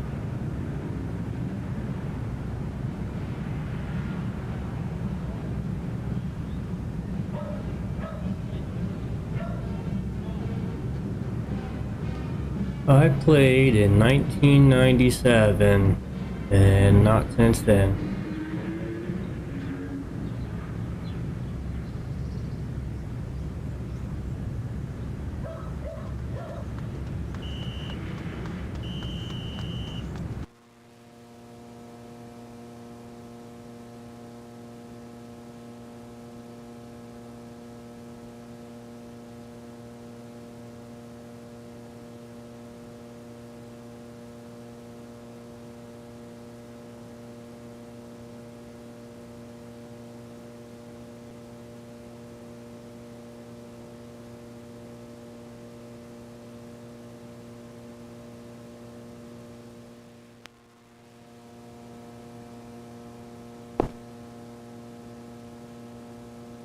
Yes? I need some help. Mr. Postmaster Boyle, what can I do for you today? That's just dandy. Everyone should learn about their postal service. Mail, young man, is the glue that holds civilization together. Yeah, I have Phantasmagoria also. I have this on Steam and GOG, and this is just from the CD ISOs. 1997, yeah. It came out in 96, and I had it in 97 and didn't finish it. What a perceptive lad you are. Then you understand why I can't give you an application. You understand standards. You understand the chaos that awaits us beneath the veneer of civilization. Unlike those fools that ran the newspaper building. They actually thought their paper more important than the mail, the glue. More timely. Turned everyone from writers to readers, and the glue suffered. I tell you, the newspaper building burning down was the best thing that ever happened to Harvest. It put them back in touch with the glue itself. They were writing again, till the TV station opened up. Now, maybe something needs to happen to the TV station, too. Seems that since the fire, WHAR has filled the void. Now just as many people waste their time watching TV as they ever did reading the paper. Seems like there's less and less mail all the time. 1996? 2021? Less mail, more TV? What? YouTube? I don't remember the fire. Tell me about it. Don't remember? I've been away. Please. Well, around 10 o'clock one night, the whole newspaper building went up. Just like that. An accident. Well, I suppose it was at that. The sheriff never made any arrests, and he would have if there'd been any evidence, now wouldn't he? I certainly don't wish to discourage you from joining, young man. That's just what you should be striving for. But I can't break the rules for you. You keep trying. You'll get in eventually. Next time you post, don't forget the zip code. Sorry, son, no time to talk. Neither rain nor sleet nor snow nor hell shall keep the mail from its appointed rounds. I certainly don't wish to discourage you from joining, young man. Next time you post, don't forget the zip.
Initiates may enter the Hall of the Order of the Harvest Moon. Did you say something? I did not speak, but my mind touched yours. Telepathy? But how? Only those who seek enlightenment warrant my attention. Do you hunger for true knowledge? Forbidden knowledge of forgotten pleasures, and pleasures as yet undiscovered. But such is not for the likes of you. Not yet. You must first fill out an application to be considered for initiation into the mysteries.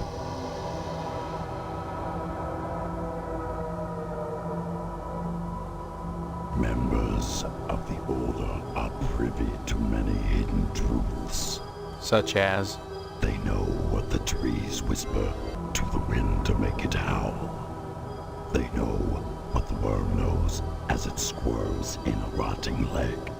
They know what you've forgotten.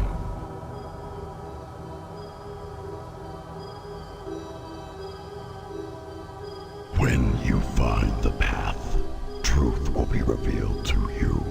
When you possess the truth, you will know what you knew.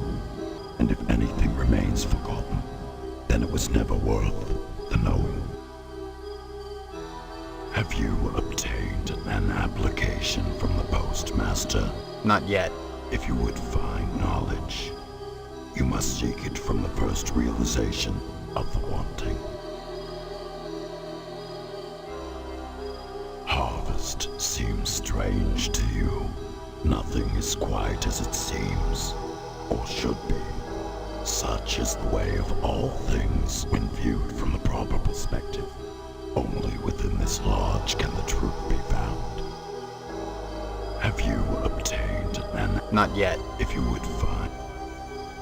Whether you do or not matters little to me. Many are called, but few chosen.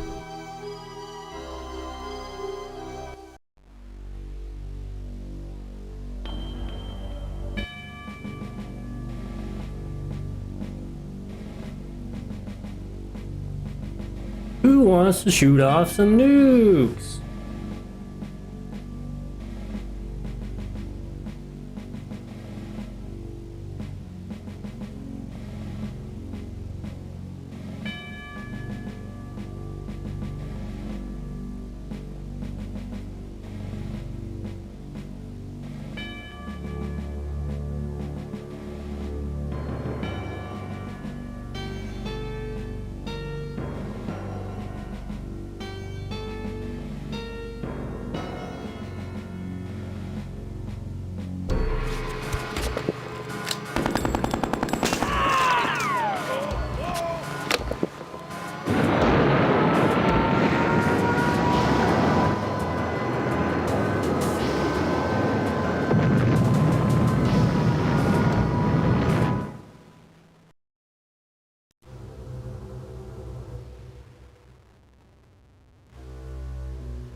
Halt!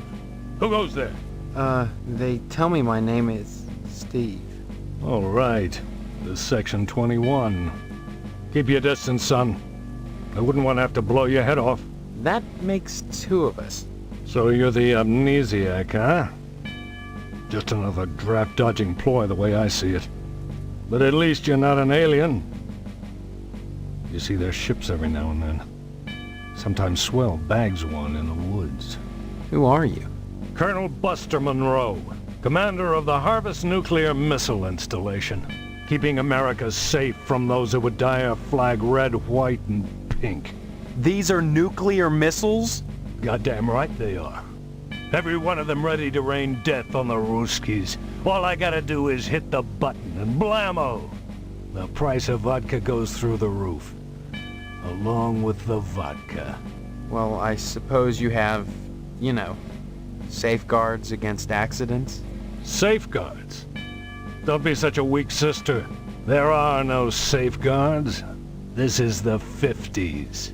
Then you have sole control of the, missiles. That's right. Been in charge here since WW2, when I got my lower torso shot off in the war. Those pantywaists in Washington wanted to stick me behind a desk. To hell with that. They owed me. I left my legs in Dusseldorf. They owed me. Of course, they felt that after the trauma of having to crawl from Germany to England trailing my intestines behind me, I was too emotionally unstable to continue in the military. That's why they gave me this nice cushy job and put me in charge of the nuclear missiles.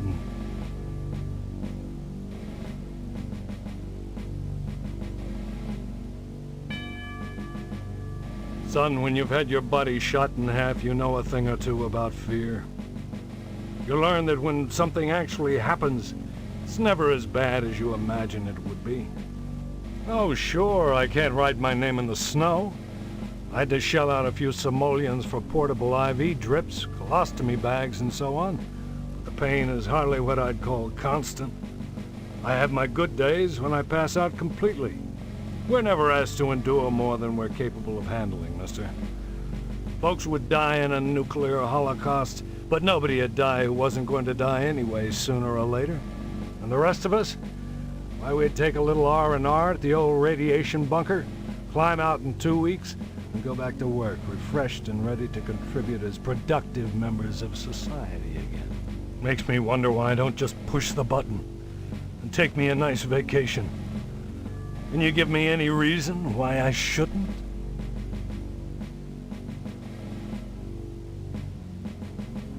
All right, soldier. You talked me into it. Unfortunately, there's only room in my shelter for one.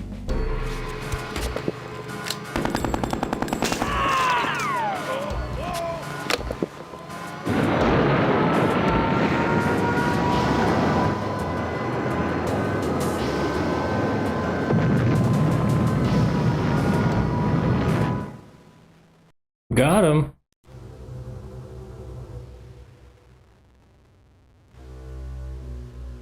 This is why I saved this for last. Basically last. Oh!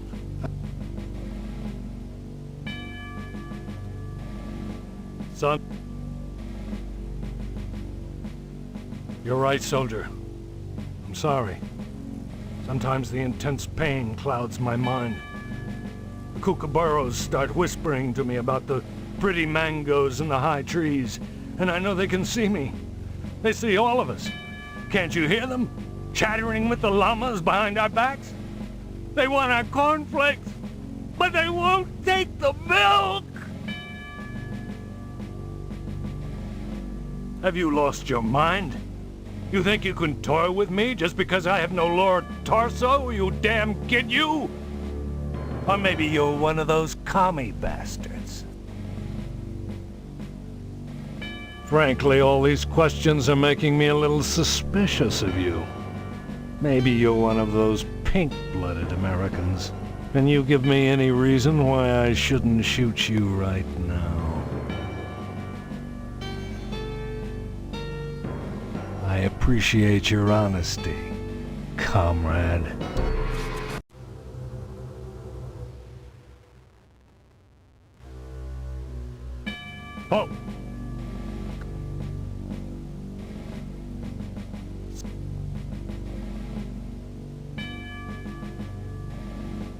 Have you lost your mind? Frankly, right, huh? Your average commie bastard is always only too ready to hide behind the Constitution. Real Americans waive their rights for the common good. Would you? Spoken like a true pinko.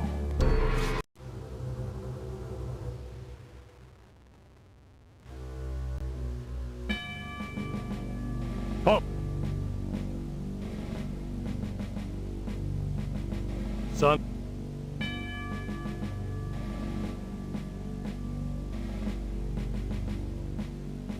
Have you lost your mind?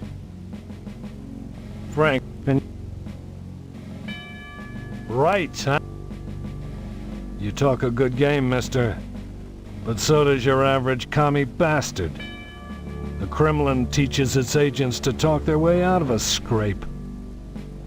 What do you think about that, son?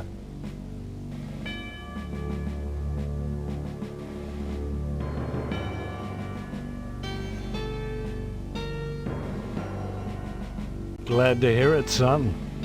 You had me going there for a minute, asking all those questions about this base. Came this close to getting blown away.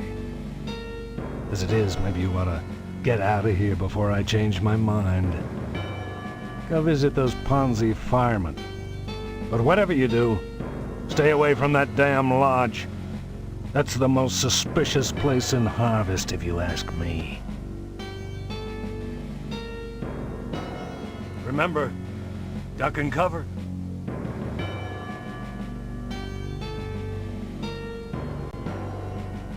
Oh!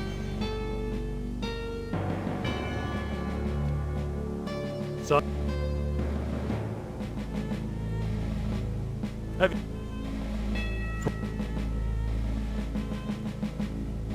you talk? You should have watched more TV and read less Dostoevsky if you wanted to pass for an American, comrade.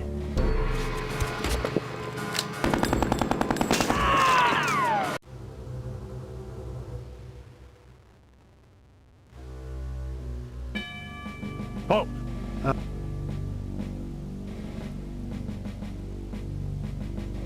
Aside from your commie bastard, your alien from another planet is the greatest threat to our democratic way of life. Did you know that 90% of sightings occur within the area of military installations? Hell, I shoot at them whenever I see their ships fly over. But my bullets ping harmlessly off of their hulls. I suspect those things operate out of the lodge, but just try to convince anyone in Harvest of that. I tell you, son, a nuclear holocaust would be preferable to a takeover by big-headed aliens from Pluto. Lucky for us, I'll be making that call when the time comes.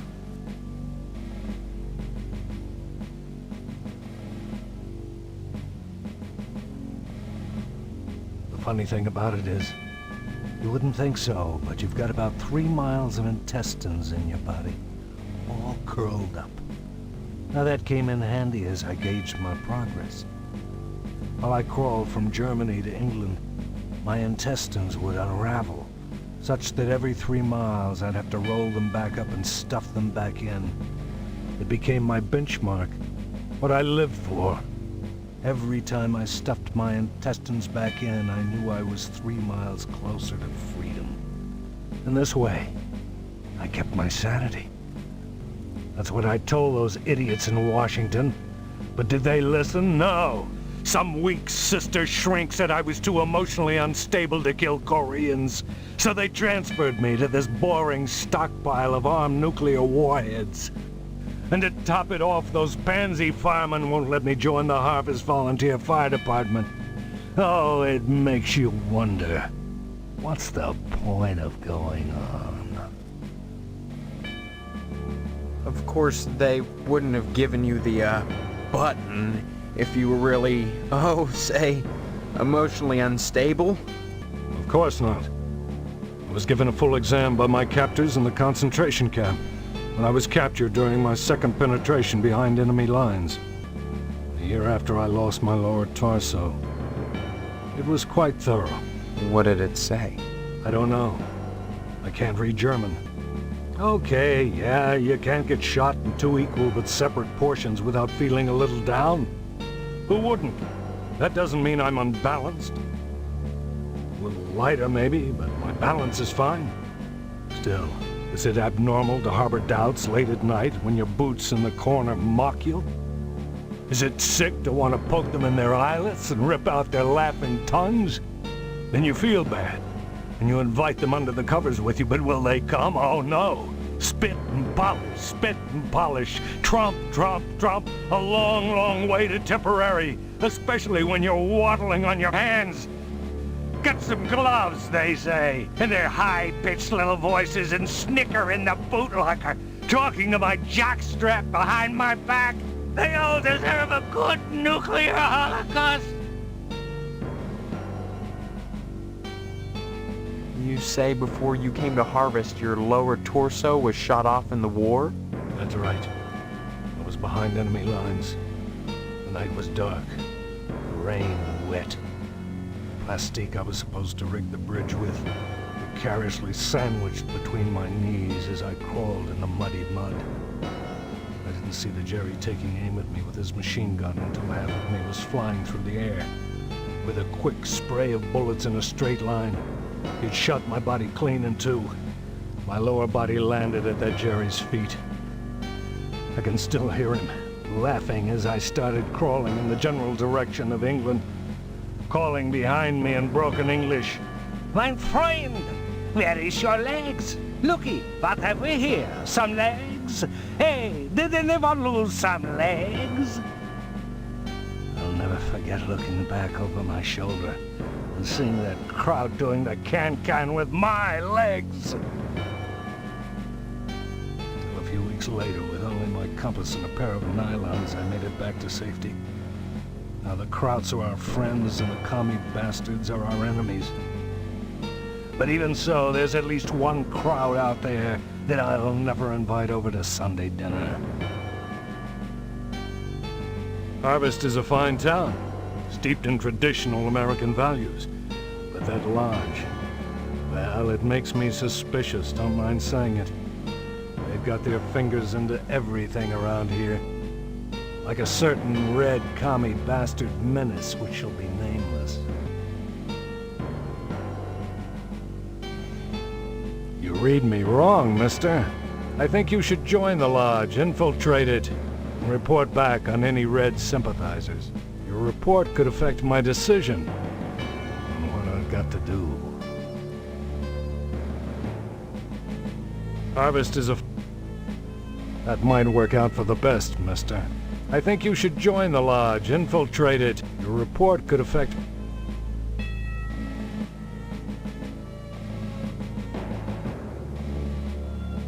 I wanted to get back into the thick of the action and out of this desk job.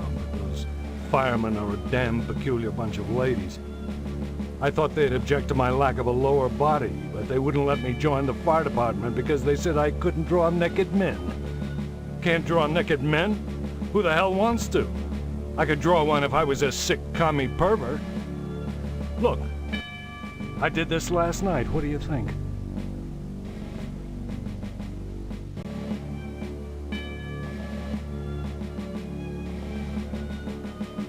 You don't say.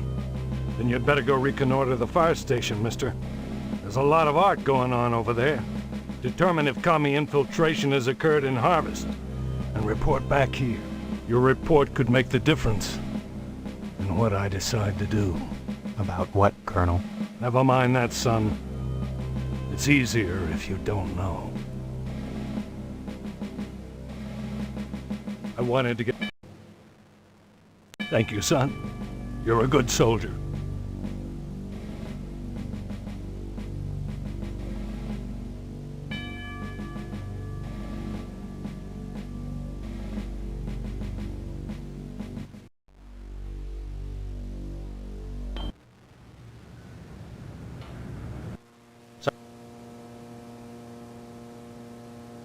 I certainly don't wish to discourage you from joining. I certainly don't wish to. Next time you post, don't forget the zip code.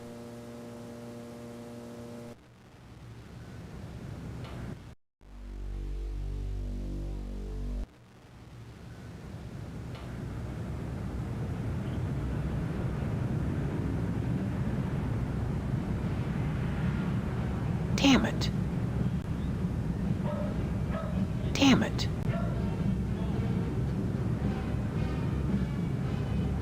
Damn it. Well, that didn't work. Well, that didn't work. Oh, man. Well, that didn't work. Well, that didn't work. Damn it.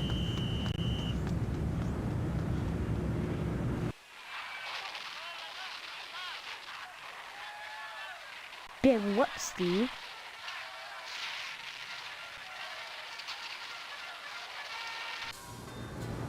I told you I'm busy, Steve. Why don't you talk? Hank, that kid over by the television?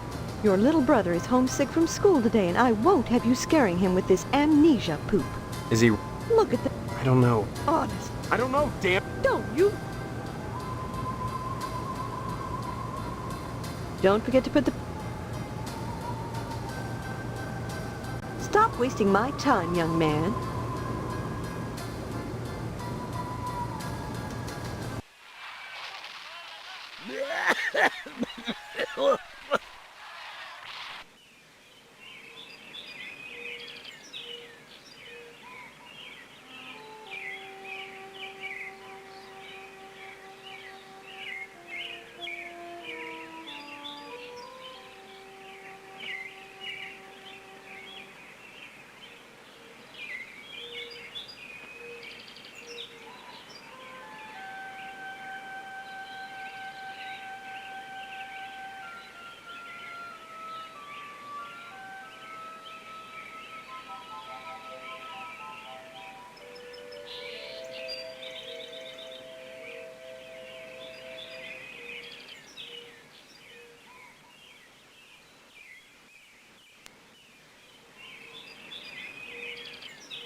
Damn it.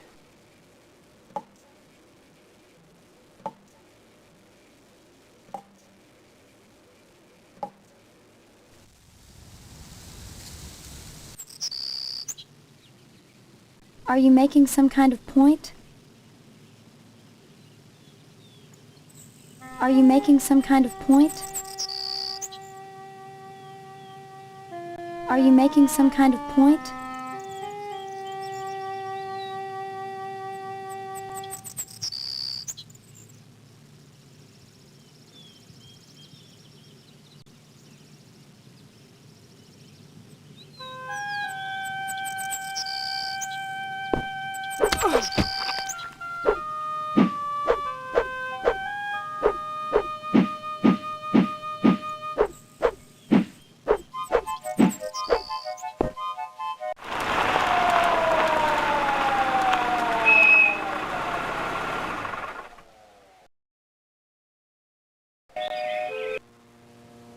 What were you thinking, attacking someone like that, with so many witnesses around? You'll have plenty of time to think about it, boy. Somebody help me! What do you people want from me? Too late for that, boy. Ain't it, Sergeant? Indeed it is, Sheriff. Answers may only be found in the lodge, and you must be alive to seek them.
Hello, Steve. Care to buy? Just point to whatever you want.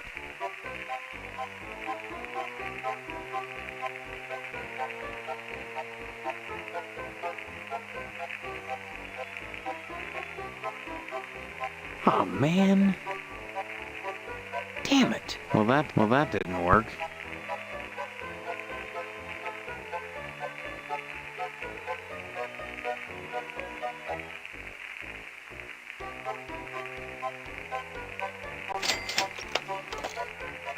Well, will you...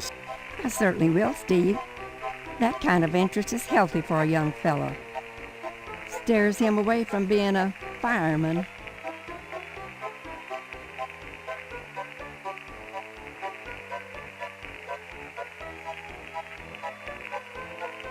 Damn it. Oh, damn it.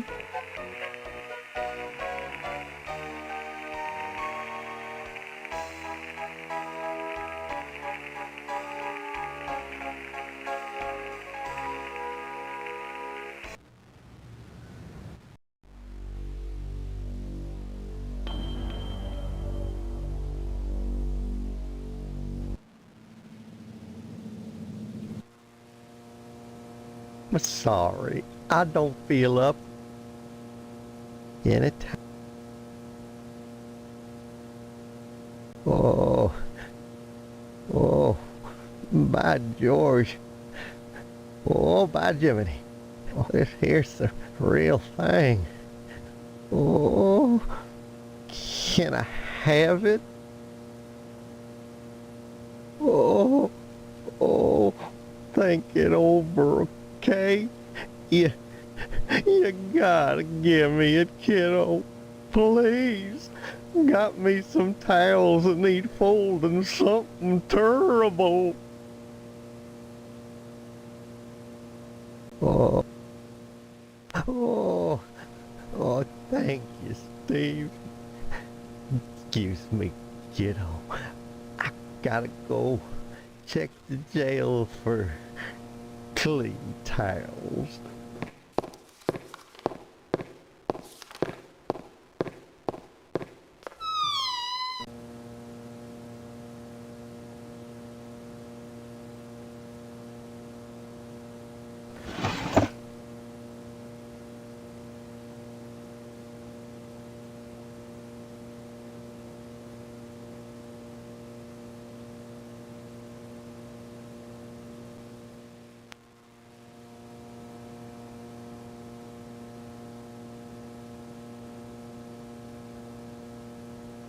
Oh, man.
Hello, Steve. Where's Loomis? You'll be coming around the mountain if you come. Oh, oh, that's it. Loomis, damn you! Wait, no, no, no, no! No! Straining up the mattress again. Folding up the towels. Charming snake. No!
What does this mean? That's an interesting item, but the fact that you asked me that question proves you know nothing. You don't know what you're doing, and I'm not going to tell you. So you might as well forget about this, or better yet, take it to the sheriff and see what it gets you. What does this mean? This is unexpected and awkward. But my luck's been bad ever since Dwayne found that darn gas can at the newspaper building the day after the fire. He has this insane notion that it's mine. I pay him not because I'm guilty, but because I don't want him slurring my good name around Harvest. Oh, naturally. You know, he keeps that gas can in the evidence room at his office. I'd be really grateful to whoever could fetch me that can. Grateful enough to provide him with a lodge application. Ahead of schedule? And risk the collapse of civilization as we know it? We must keep our standards intact. But to do that, we must keep our asses intact as well.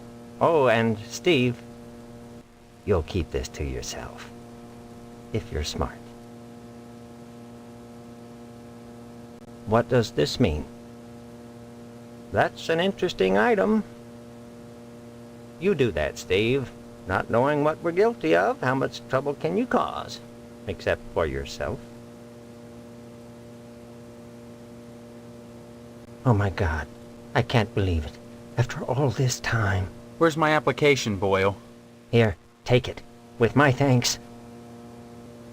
You know, this morning as I was making my rounds, I noticed an awful lot of television aerials on the roofs. Seems like more and more each day. You got me this can just in time, youngster. I may have need of it again. What do you mean? There's another reason why Sheriff Dwayne didn't investigate the Sentinel fire. If you'd like to get something else on the blackmailing bastard, check around the television station. While you still can.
I've told you what you must do.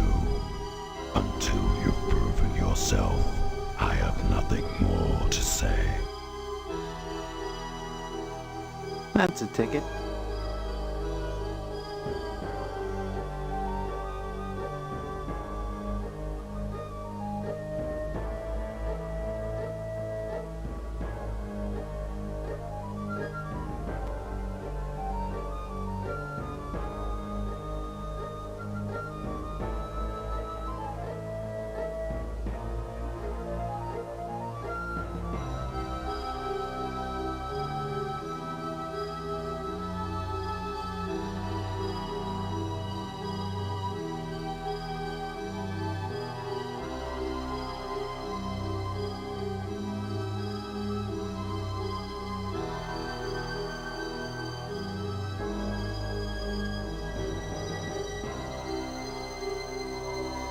see you've managed to acquire an application that demonstrates resourcefulness, a desirable trait for prospective members.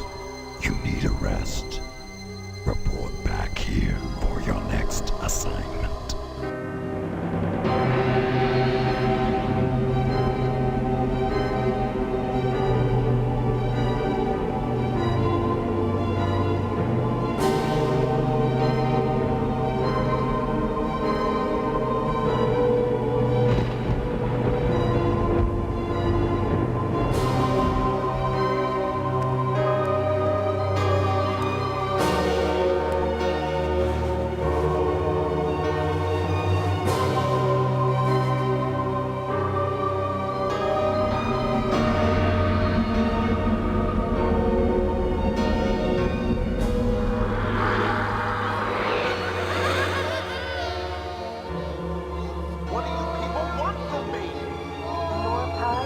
Welcome to our order. The hand that grips the knife Step.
Day 1 over.